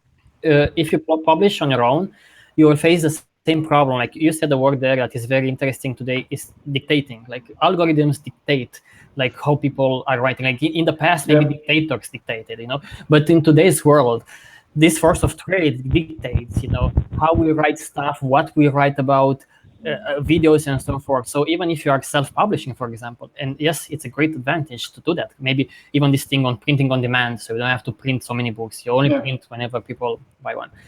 You are still dictated. If you want to sell more books by those algorithms, you will try to make a more clickbaity title. You will try to make it the book in the same kind of way.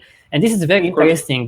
How our lives, are dictated by something that is not even forced directly upon us, but is indirectly because we want that. We want those advantages in this society. I want to sell more books because I want other shit. like it's such a difference. Like, look at how we make books for Tron, for example. It's such a completely different thing here.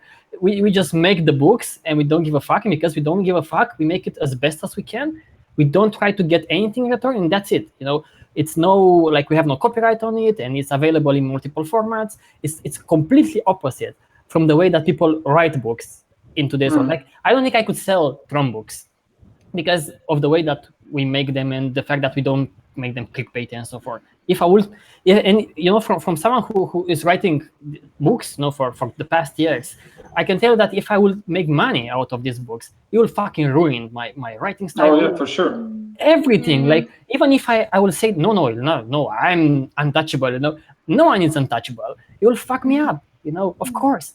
If my rent depends on selling a book, it will fuck me up, like, completely. I will write about all kinds of nonsense stuff, I'm sure. Yeah, exactly.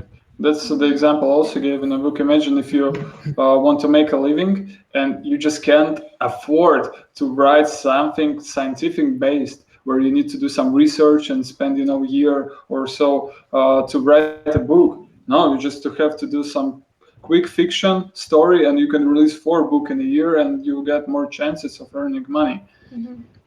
And in popular genres as well, because there are also some preferable genres which sells well and all of the rest are not. So and it's again this, like, as a whole, it's just this massive feedback loop, that's we're getting the same kind of content, and it's just making the society dumber and dumber. Same as any other. Even scientists I've seen, they publish books and become popular because they sell that. They probably make more money than fucking doing research, or they don't have that many opportunities to make research, and they write a book who maybe is less researched, but it becomes popular. It becomes like, the bestseller, New York bestsellers, whatever the fuck, and probably can even pay. Like, again, you make a book, but it's not like you make a book, you put it out there, and somehow, this algorithm, will spread it. No, this algorithm is pushing whoever pays more. I get annoyed when people say that, YouTube is fucking things up for so many creators, but even YouTube doesn't know how the algorithm works. YouTube knows exactly how the algorithm works. It works in their favor, okay? That's what they know.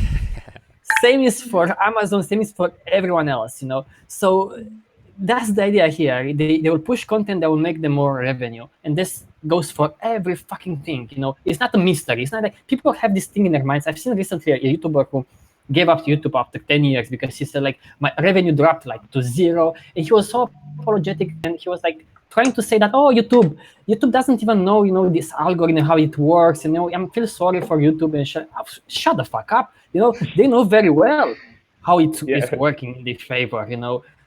So yeah, that's the thing with books as well, because Amazon is the YouTube of books, basically. They have no competition at all. And exactly. I liked what Sasha said about the dumbing down, and like, when you think about it, again, this media doesn't actually help you. It doesn't actually help you as a person. It doesn't really help make you a better person, really. For example, you see always the news always highlights the success stories, right? But you never see the hard work or they don't tell you, well, okay, it's a lot of reading, a lot of work, and you sort of get the wrong impressions, I think. And they call that person a genius or just really, really smart, but you never really see the amount of work that goes behind it. Maybe you get a little glimpse, but it just doesn't really help you as a person to see all that. And most of the time they're not rewarded unless their material is shocking or whatever, can get attention.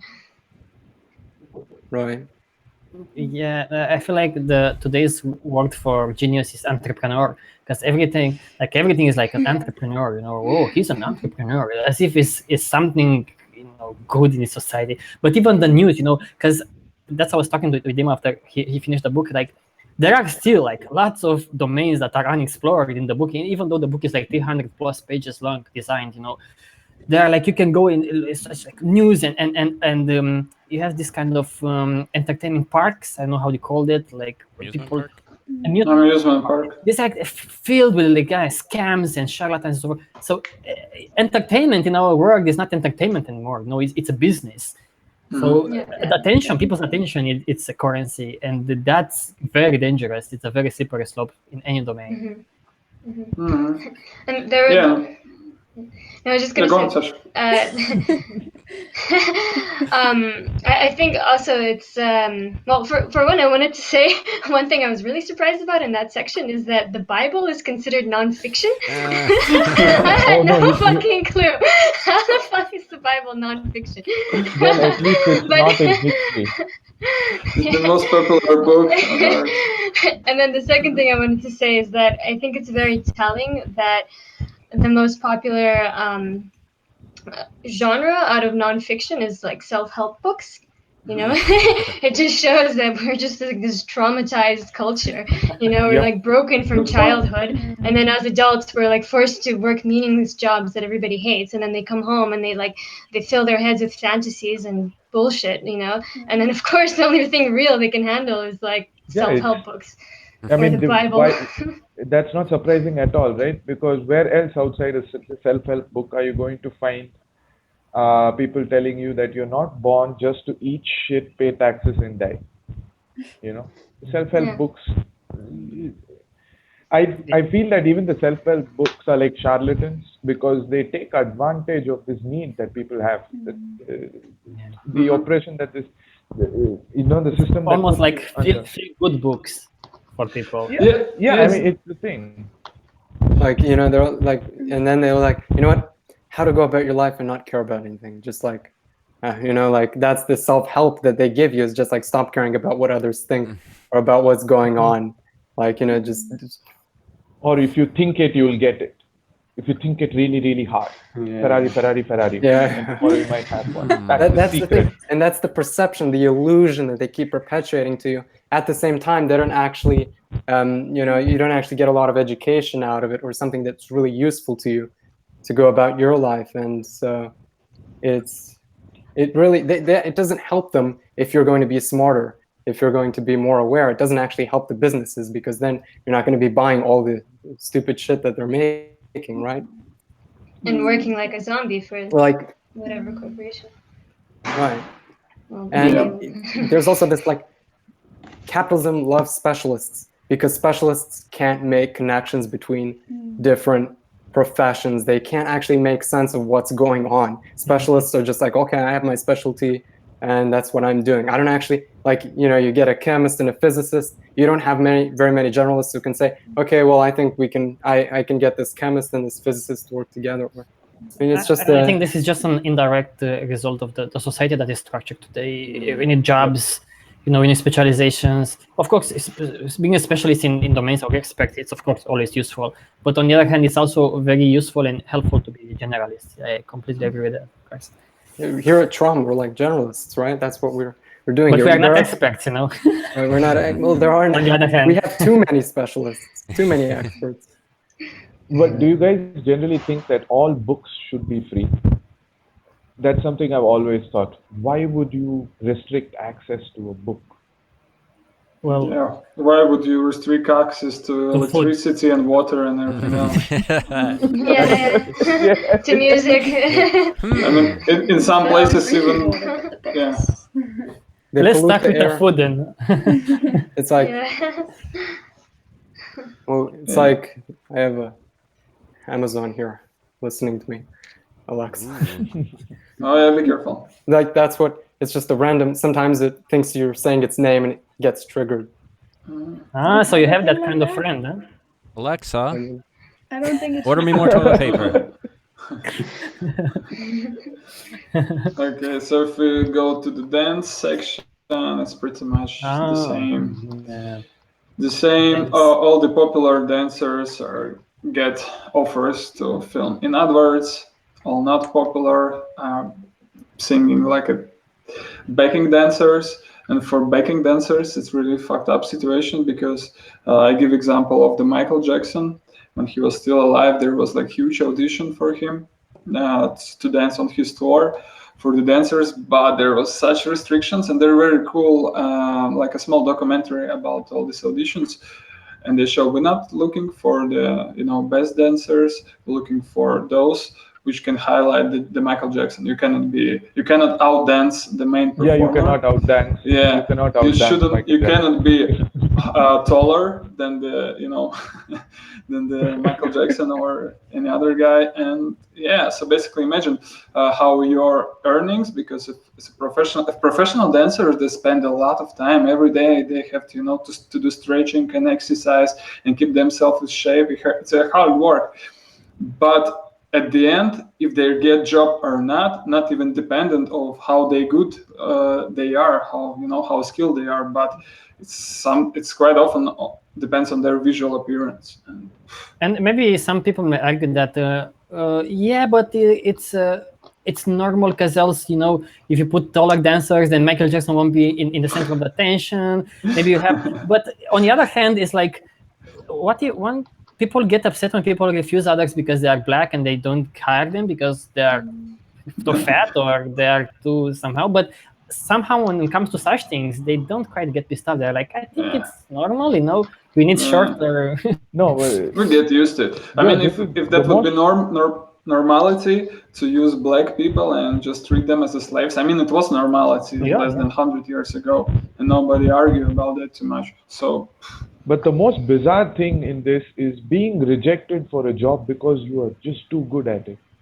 Oh yeah. Yeah. No. I've been there a few times, so I know. Or too attractive. It is for so it. bizarre. It is so bizarre. Because Yeah, they so don't look for that. That's why. Because they don't look for that. They look for a specific thing, like Dim explained. Yeah, exactly. Yeah, they're looking for a specific thing, and it's even more crazier for actors. Actors got so tough life. Their earning depends from project to project, and they never know when they will get hired for the job as an extra for some movie, and it's like crazy. And it's quite often it's really not about your acting skills. It's about the right look, and it depends on nothing. It's the way you born. It's the writing, it's the editing, and so much, because you could be doing a bang-up job giving a performance, and if they just didn't get the camera right or they didn't edit it right or the script is shitty. But it's also like they sell movies because it's Tom Cruise and not the movie itself. The same way that they sell tickets to Real Madrid when it's Cristiano Ronaldo or whoever the fuck plays there. It's also the same kind of mentality of celebrity. And what people may not realize, or maybe I think many people understand that in such domains, only a few people are the celebrities make it. The rest are like, did you wonder like what happens with these actors that don't appear in these big budget movies? What are they doing? Not much. They probably have a day job and they go for like theater or some play. Yeah, most of them have to have some kind of at least part-time job, if not the full-time, to survive between the auditions. And same with musicians. And I think you should like mention this, Dima, because I was surprised when you told me that even you, like when you go to tours and so forth, I was thinking that you might be rich, because when you go to tours and you have fans there and you play and you are a superstar, aren't you rich? We're happy if after the tour we came back home and we've got zero. We haven't lost any money. That's like, my God. wow, super winning, really. And we not travel. We're not even staying in hotels. We usually sleep at somebody, friends or fans. We ask if can we stay at night? Can we cook our food like that? Yeah, that's the reality. I didn't know this, because if I go to a concert with like on your band or some band that maybe it's not a super popular, but still, you have some fans there and so forth, you have to play professionally, I will think like, okay, I think these guys have got a nice life, probably they look at them, but even probably their musical instruments are rented or sponsored by other. Yeah, not the instruments, but the gear. Usually you have to bring your gear, and the thing is, it's like a catch there. The more popular you become, the more bigger places you have to rent, and the bigger place it costs more money. The bigger place you need bigger speakers and more crew and stuff like that. So the more popular you become, also your expenses grows. And then actually, when nobody knows you, you earn nothing and your popularity there. But then the more popular you become, the expenses also grow together with you. So you're basically always at the 0 point, and you're happy that you're not going into minuses. So. And if you sign with a company, a record label, then they get the most out of that anyways. So Yeah. Yeah, I didn't Like, know that artists only get to keep like 20%. You said, right? 20% is like, If they're wow, lucky, super yeah. deal.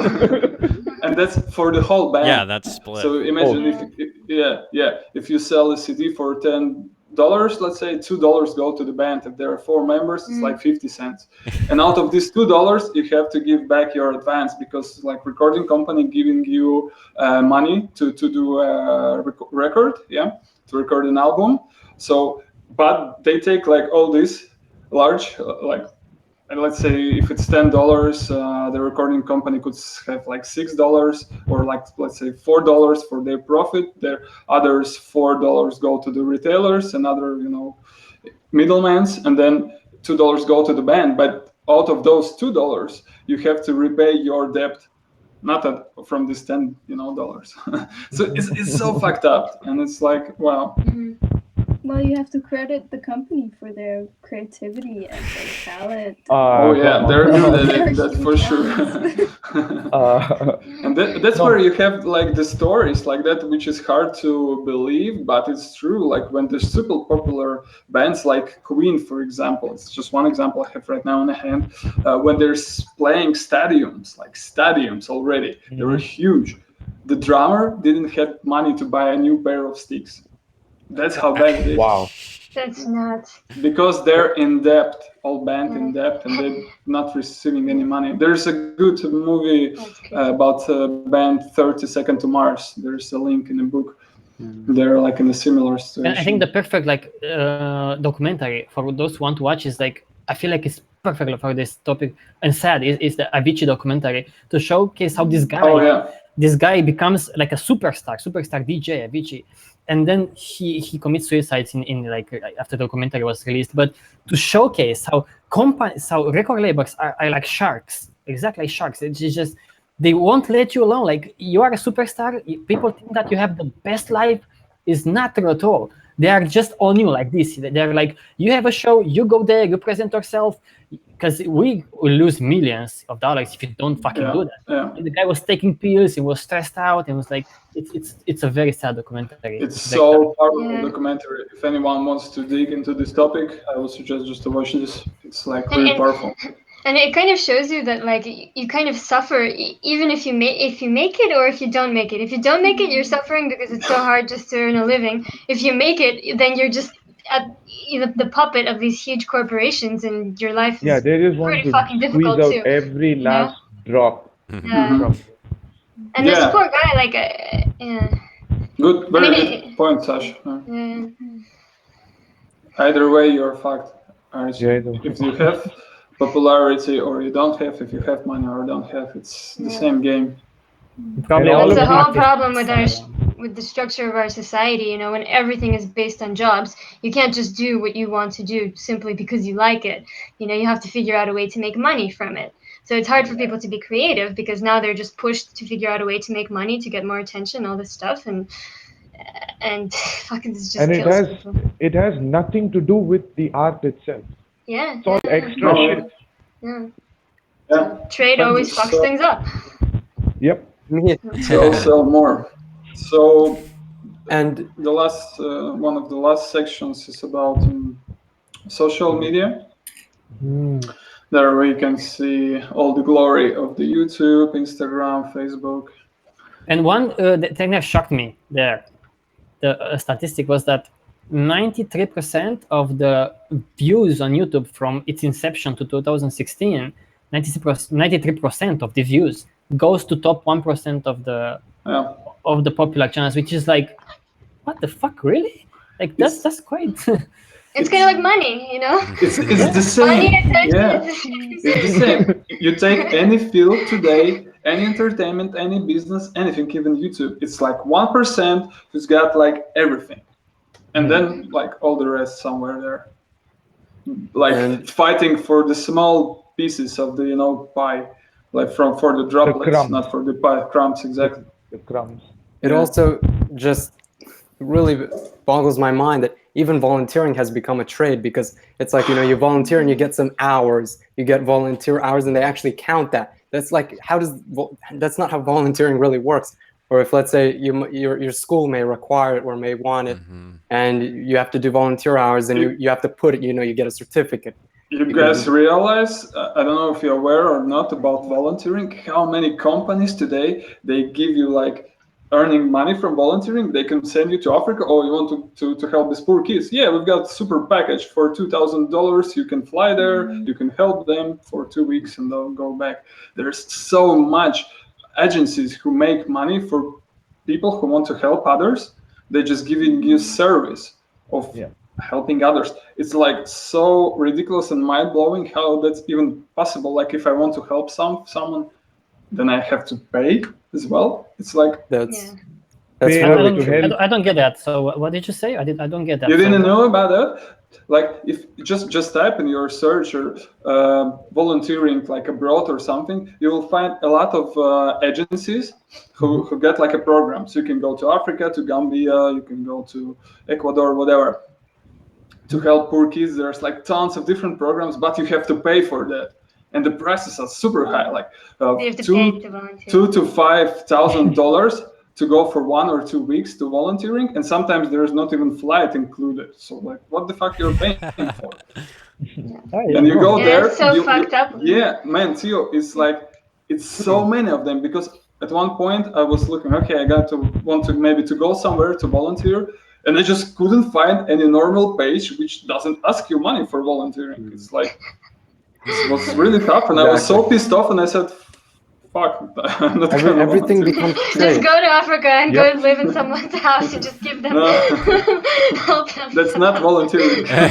When you live in a trade society, when you live in a trade society, everything becomes trade. Your games become trade. You can buy packs in your games, and then volunteering becomes trade, and then you have corruption, and people wonder why the environment's right. It's like why they need self-help books. Yeah, why do you? And there's a good market for self-help books, yeah. So yeah, and social media is like why it's important, why we have social media in our entertainment book, because all the creative people and creative industry are dependent on social media today, and it's super fucked up. So, they catch you there because with the rules. If you are not on Instagram, if you're not on Facebook or on YouTube, then you are kind of fucked because you don't reach anyone basically. You have to, and you have to post all the time. It's like a monster that wants that from your attention, even the creator's attention. You have to post all the time. If you don't post it, then you marginalized. And that forces people to come up with shitty posts. Yeah, exactly. And it makes me sick. Like, it makes me absolutely, especially after reading your book, I was like, fuck, because I have a blog, a travel blog. But the main idea of the travel blog is basically to get people to look at bigger ideas, to get people looking at TROM and things like that. And at the same time, I can't not use social media. I have fucking Instagram, I have Facebook, and it makes me feel like absolute shit to have to use it. And I don't know what to do with it, And they find trade for everything. Getting a job, you have a platform for that, and they are making money off of that, right? You have LinkedIn. Now you have a job, like you have a company for you to get into a company, and then it's like you just all of this, like it's called entrepreneurial spirit. It's all a mess. It all becomes a mess because it kind of corrupts people. But what does that mean? I mean, you're not really grounded in reality. Like then you might be playing these games, and it's like you buy these packs, Yeah.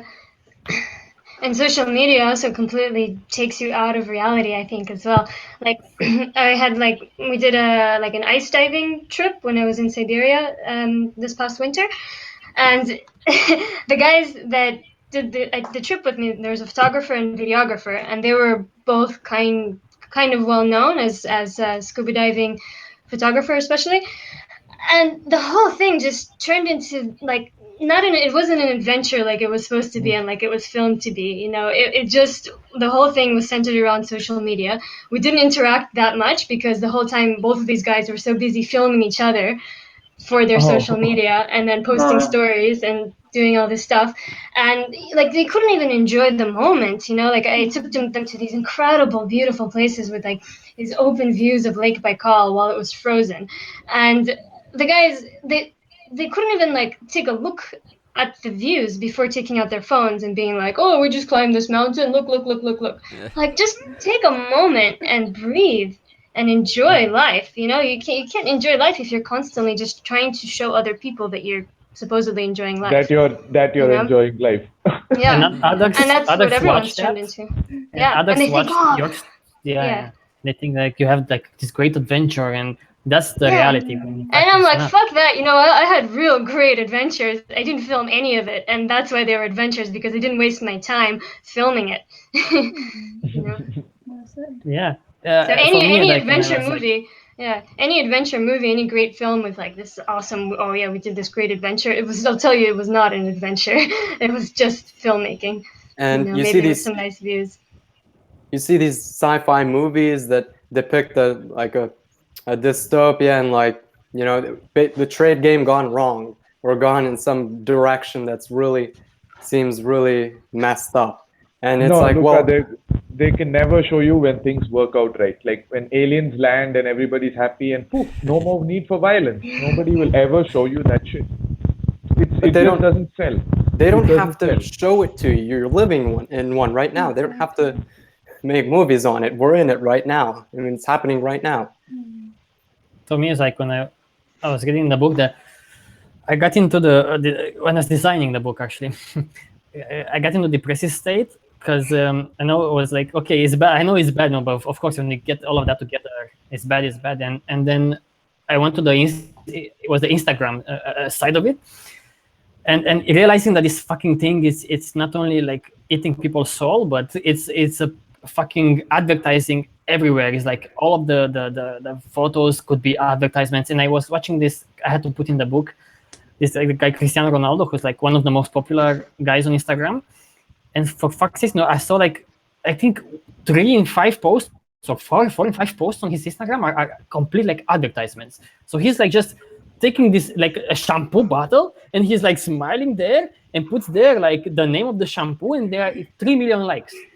And then I got depressed and I said, I need a fucking break. And today I go to the beach, because this I am disappointed when I see people doing that. I'm even more disappointed when I see people liking this shit and being so tricked by this Yeah. fuckery that is so. If it'll help Theo, he probably bought 2.5 million of those 3 million likes. No. He probably got paid about 20,000 for that one picture. That's real prices. It's but so, how much is to me, like 1,000 likes? How many euros for 1,000 likes? Oh, that's dirt cheap. If you wanna buy? Mm-hmm. Oh yeah, it depends on which platform. There are different price ranges. 1,000, it would be dirt cheap though. Yeah. It's nothing at all. It's absurd, like the numbers you can They get for money. They give those for free, and then you can buy more. Yeah. Yeah, and then when you look at those, what is actual and popular at the social medias, like the channels on YouTube and YouTubers itself, or models on Instagram, and videos on Facebook. It's physics. Like, it's science. It's oh yeah, that's awesome. So you become depressed, really. Oh fuck yeah! But the good thing is that we also in the book it's another section that goes to the neither to all of these sections that and showcase some alternatives. That it's not. Yes, he's depressing as fuck, but there are also some examples here and there, and probably we should focus a bit of that because the bad part is. Yeah, I think. Yeah, that was really nice part. Solutions. Yeah, we could go to the conclusion. So yeah, I don't know how to start, but basically what we conclude that industry benefits only a few key players, it's 1% in every field, and all the rest are behind the walls. And it's more about earning money today and making a profit and attention, competition, and all of that. Yeah, but the solutions part I was thinking about. Like, just you sum up, and then we go. Yeah, and then we go to the solution parts. What can be changed? And the thing is that the main shift would be not for observing, but for participation. So in order to sell more, we have to become, passive consumers. In order to enjoy activities, we have to participate themselves. It's way more fun to go and play football on your own and then to watch how it's done by others or how others play football on video game. Yeah, it's way more fun to go and dance, to play your own instrument. It's way more engaging and fun. And not only that, each of this activity can also be beneficial, not only for yourself, but also for other people. So if we start with the music, there's like a lot of programs like music in hospitals. When some musicians, it's not professional musicians, it could be, but anyone who could play guitar or any other instrument could go to the hospitals and make like completely trade-free concerts and evenings, like musical evenings for the patients. And there's a lot of studies which actually show that it's improved their well-being and they can recover faster and so on. There's another example in a book about one rock school in Kosovo, in Mitrovica city. And there's a conflict. It's like a city divided between two nations, Albans and Serbs, and they're not get along well. They're really like have conflicts all the time. So there's like a music school, and what they do, they take kids from both sides and they make a bands, like mixed bands. So they try to to show that the people on the other side of the bridge are the same as here, and they do this stuff. Or other musicians, they create music using like trash. They take like literally garbage, make instruments out of it, make some music, and also they read like lectures to the kids. They go to the school or at other events, and they tell this problem of of the waste and of the overconsumption and stuff like that. So you can not only participate in music, you can do something valuable there as well. So there's lots of examples. Instead of being a spectator, you're being a participant in these things, So because today it's mostly about being a spectator, and in the same time you are a consumer. A consumer, exactly. But now if you are on the other side and you become a participant, in sports, in music, and you don't have to like fucking be a professional. You don't have to. You have to just to enjoy. Actually, that should be the point. Actually, exactly. In essence, that's the point, of sports and music and so forth. We made it. We raped it. We raped this kind of fucking entertainment, and we make it the way that it is today. Because in essence, if you want to, I remember that the best time I had playing sports was like friends, not watching football in front of the TV, Yeah, exactly. So that's. I remember when we all met in Spain. We were playing football and having fun. It's like I don't even know if somebody took account who win or who lose. I didn't care about it. I was blocking the goal with a turtle. That wasn't really fair. Yeah, so that's how it's supposed to be. Exactly. And one of the things I realized after I finished this book that if we wouldn't have a trade, we wouldn't have professionals. Like really, at least in this entertainment field, because there's no need. We only have professionals because they can do things more faster, more exciting, and through that we could sell more, and other people could sit and watch. They they couldn't cope to the level of their mastery the professional have, so they just passively observe, buying tickets, buying popcorn, beer, and watch it. So that's the only. Like, okay, I wouldn't say only, but that's one of the main reasons why we have a professional in the first place, because it's like easier to sell stuff through them. So isn't a professional who is simply a person who sells his proficiency in exchange for money? You can still be proficient and not be a professional if you don't. There is like 99% of professionals who doesn't earn anything today. Oh shit! In entertainment, I'm speaking only in entertainment field. Yep. I don't know how it's in others. I'm sure it's the same, but I just. What makes somebody a professional?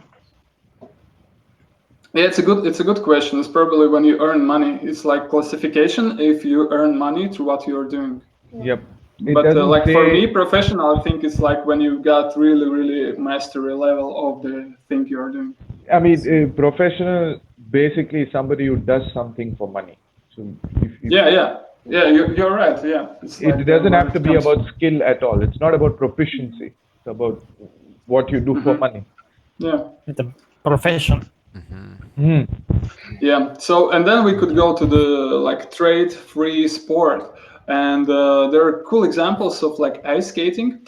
I know I don't like in some countries it's different, but in northern countries, like I would say in Latvia, during winter time, the city council they make like free ice circles, like ice skate parks. They just put water in some ground, and you can go and enjoy it and ski for free if you've got your own shoes. If not, you can rent them, but they're relatively cheap. And everyone could just come there and participate and join and have fun. You know, you don't have to learn. I mean, you have to learn, but you can do it on your own. Nobody asks you, oh, okay, you cannot, ice skating, then we won't let you in. No, it's just basically free. And in some other countries too, they've got this for free. And amazing example is what's become recently popular. It's this outdoor gyms when they just build gyms where most of the these machines are organized in such way that you are working with your own weight. You have to lift your own body in some different ways, and they quite often are free as well, even today in our system. Or And skate what can parks, you for see example. for those gyms, outdoor gyms? Because here in Spain, you can see them pretty much in every city, and there's the difference. I noticed that is such a big difference in terms of how those machines are built. They are built to last, just because they don't make a profit out of selling them, Yeah. So they are built to fucking last. You can like abuse them. The people are really abuse them, and Yeah.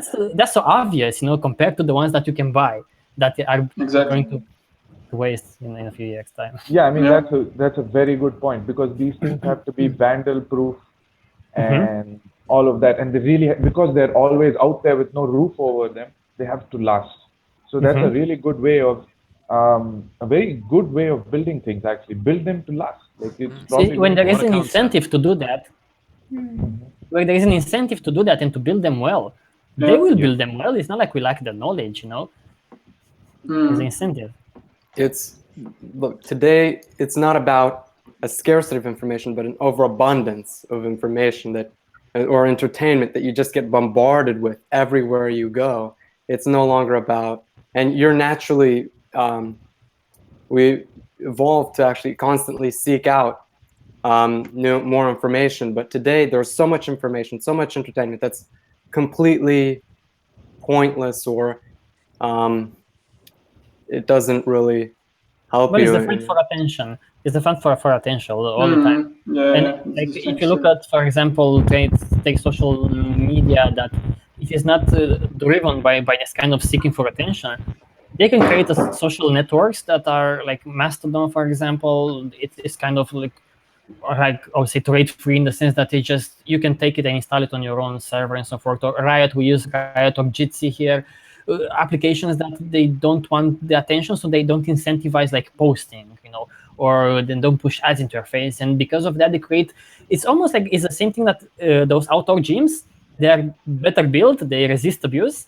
They're kind of the same. These ones in the digital world.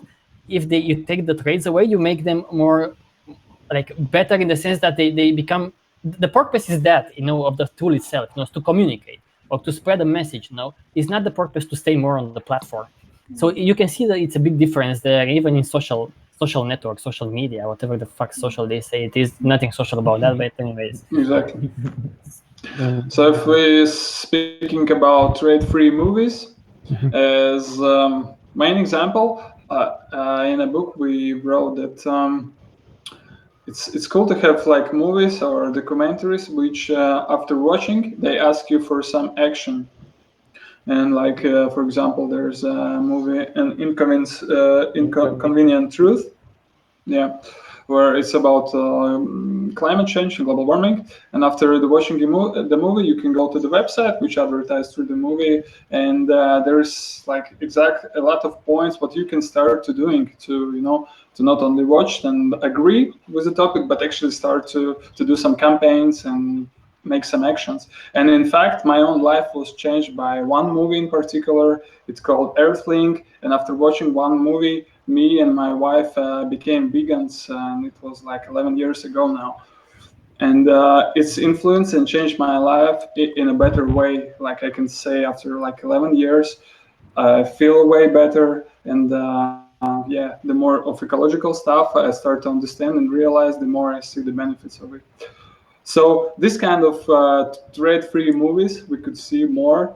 The one what I want to mention here is that these movies are more like how educational content could look like if you take the profit more from them, because probably Yeah. they also sell these movies and they put it in theater. So in that perspective, they are not trade free, but they are from an educational perspective. Yeah, I think yeah, this yeah. is how you could do it, like from an educational perspective. You One could have example that is also entertaining. trade free and it's also educational is the Yes Man. As far as I know, Yeah. this series of documentaries, they expose the big corporations and so forth, big corporations, through funny things, funny sketches and funny whatever they do there. They dress up, they go undercover and so forth, and they also release the movies on BitTorrent, for example. I Yeah. know they release them for free as well. So they also you can take action to their website, as far as I know.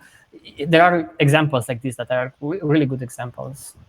And then if we're speaking about participatory culture as well, like with the movies we get used to it. Oh, okay, we cannot film like movies, we have to watch them. But actually not. Like in a saner society, we would be encouraged to film more. And there is a cool example of one teenage guy.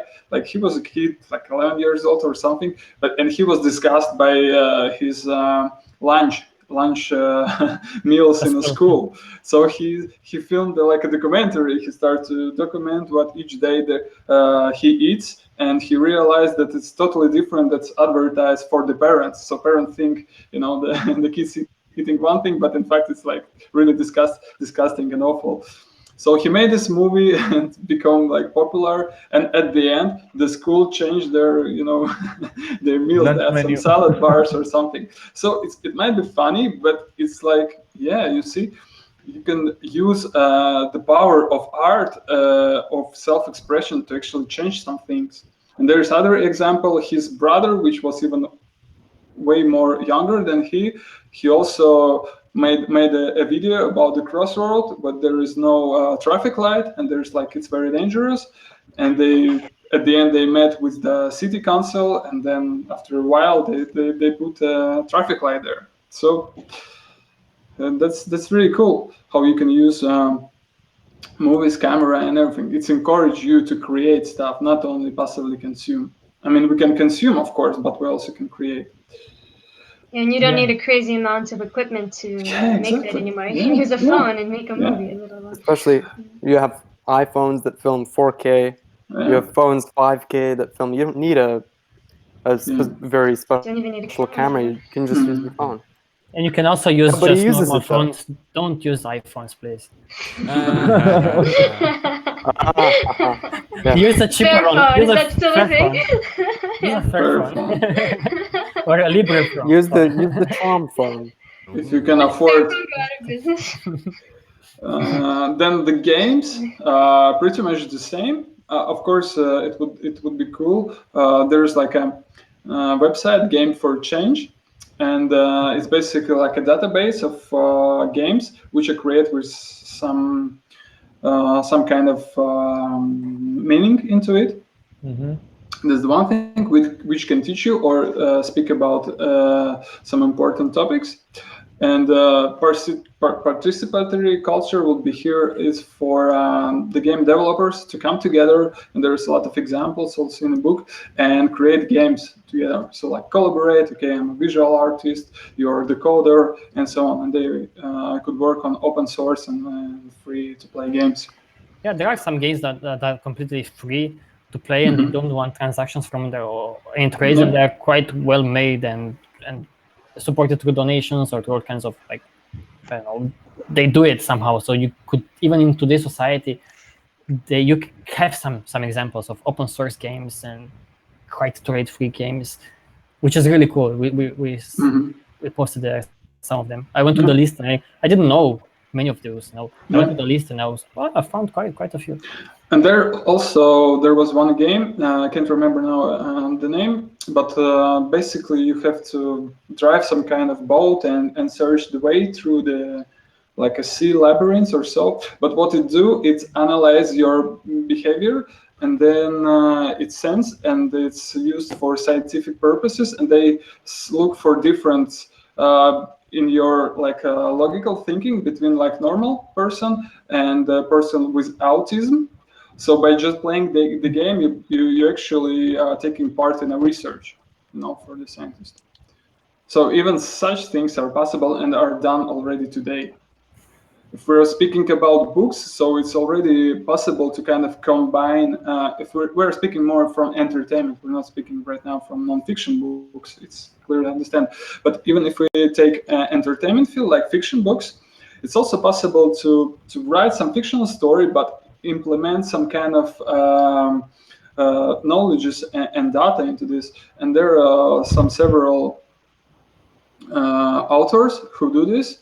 So they can write like novels in different genres for children, for example, but they can teach also some sociology or psychology or anthropology inside the story, wrapped up. For example, the one of the writers I like, it's Richard Bach, and he writes also some kind of inspirational stories and so on. And he's the fan of aviation and aircraft. And let's say he wrote a book about a seagull, and he described it like the bird as if it would fly with like a plane. He used a lot of terminology of the plane, of all the tricks and everything. So you learn a lot just by reading like a fictional book. You also learn about something about aircrafting. That was really cool. Yeah, I didn't know about. Yeah, and then if we go to dancing, it's also, of course, more participatory dance when people just come, around and dance, not for the sport, not for the competition or for gaining something. It's just basically for your own enjoyment. But even there is a cool video that for the patients with Parkinson's disease who have like difficulties of moving, but with the help of the rhythm and of music, they start to kind of move together with the rhythm, and it ease their pain, so they can start to really move. And yeah, that's amazing. And the same was with the music. How to use music for such diseases. Yeah. Because they kind of discovered, I think it's more recently discovered that they have an effect of, it's even a documentary called Alive Inside or something like that, discovered how music improves patients who are like physically or mentally impaired. Yeah. And it's cool. It's interesting. Yeah, it's very cool. And dance discovery seems to be like a fun way to get some exercise. Yeah, exactly. I mean, and basically, yeah, that's it. The same with the social media, of course. It's like mixing of entertainment and education. It's like when you have fun. So I've got like recent example from my life. I'm living in Germany, and I kind of try to learn German. So and I found like movies which are filmed especially for those who don't know the language. To learn it through the movie. You basically watch the movie, and they're using like simple language. Even like they've got movie series, and they are divided by the levels of your understanding the language. And you like watch like easy listening, easy viewing movie. There's nothing complicated, but it's filmed in a such way so the words are repeated, but still there's like a scenario and thing is going like a normal movie.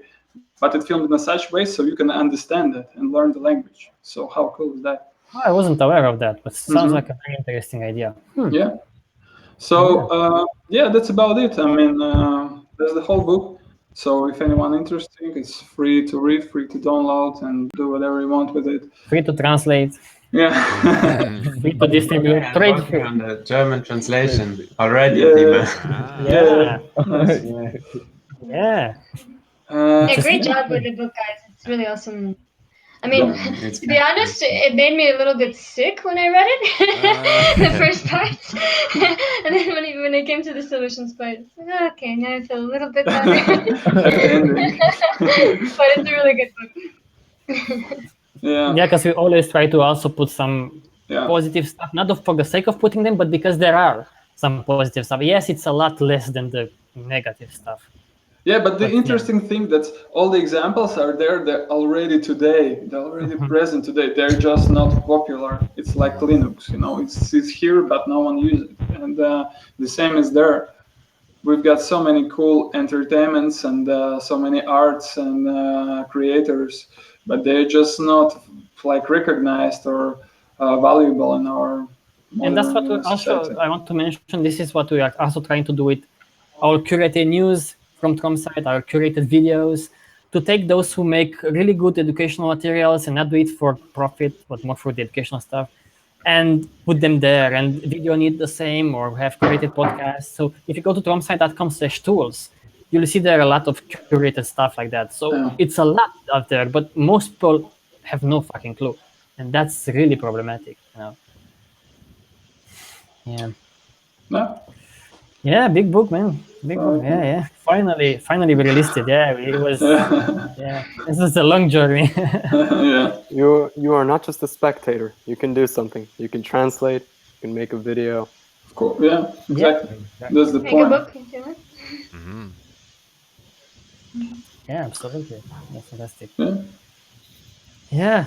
Yeah. Great job. And thank you to everybody who like proofread the book and then sent like typos and like some links didn't work and so forth. It's always like there are more people involved there than you might see, you know. So that's really cool because people get involved in such things. That's super interesting. And even like as an example, like this book is not only trade free for people, but it's also made with trade free software and trade free like we use LibreOffice Draw, like a trade free software. You know, we don't have to pay for that. Or so it's cool. You can do it. You can write books. You know, we are a proof that we can write and publish books in this kind of trade free way. It's a proof there. Every little thing counts. Every little thing that you do, even a translation or Yeah. Please get involved. You know, however you can.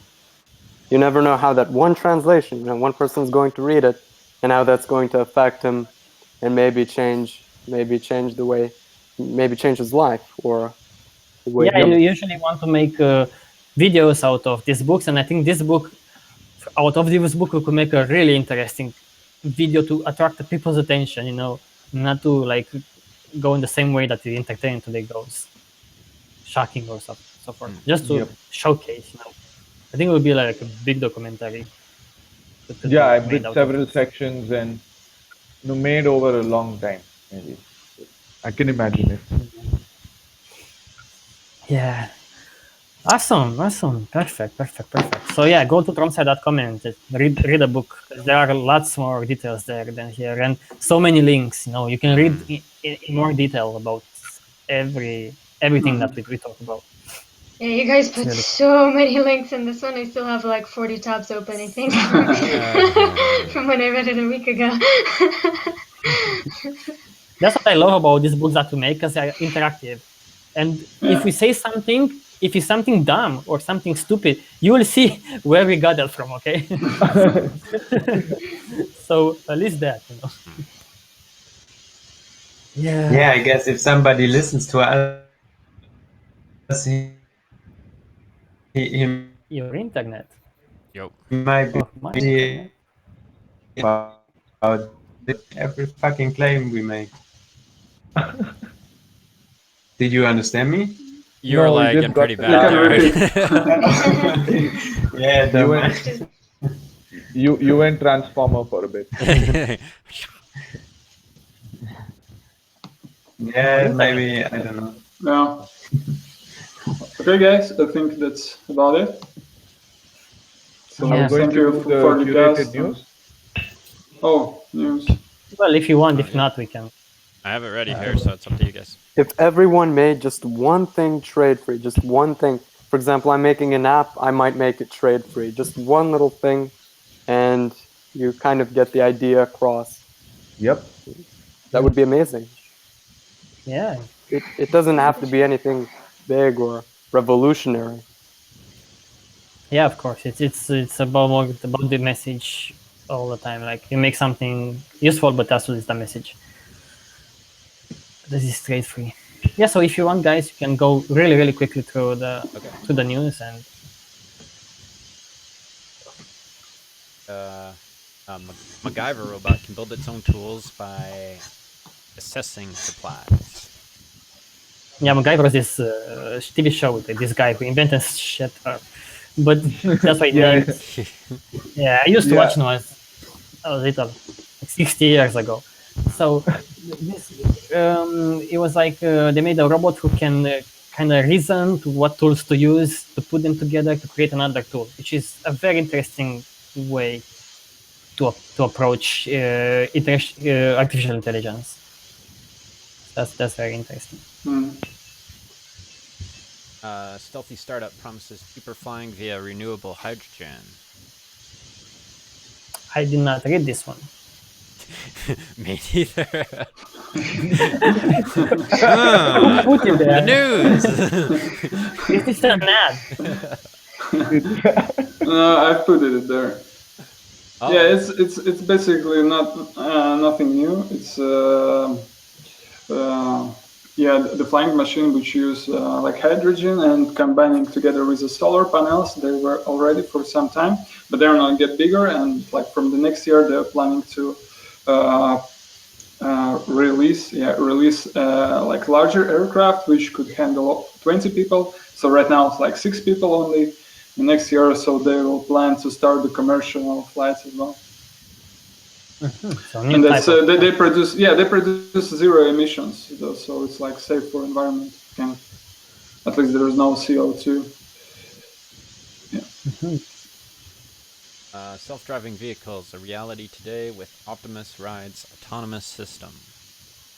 Yeah, it's kind of similar. That's at some places they start to use self-driving cars. It's for now it's in some closed environments like kind of seaports and some kind of factories, but they already it's kind of reality.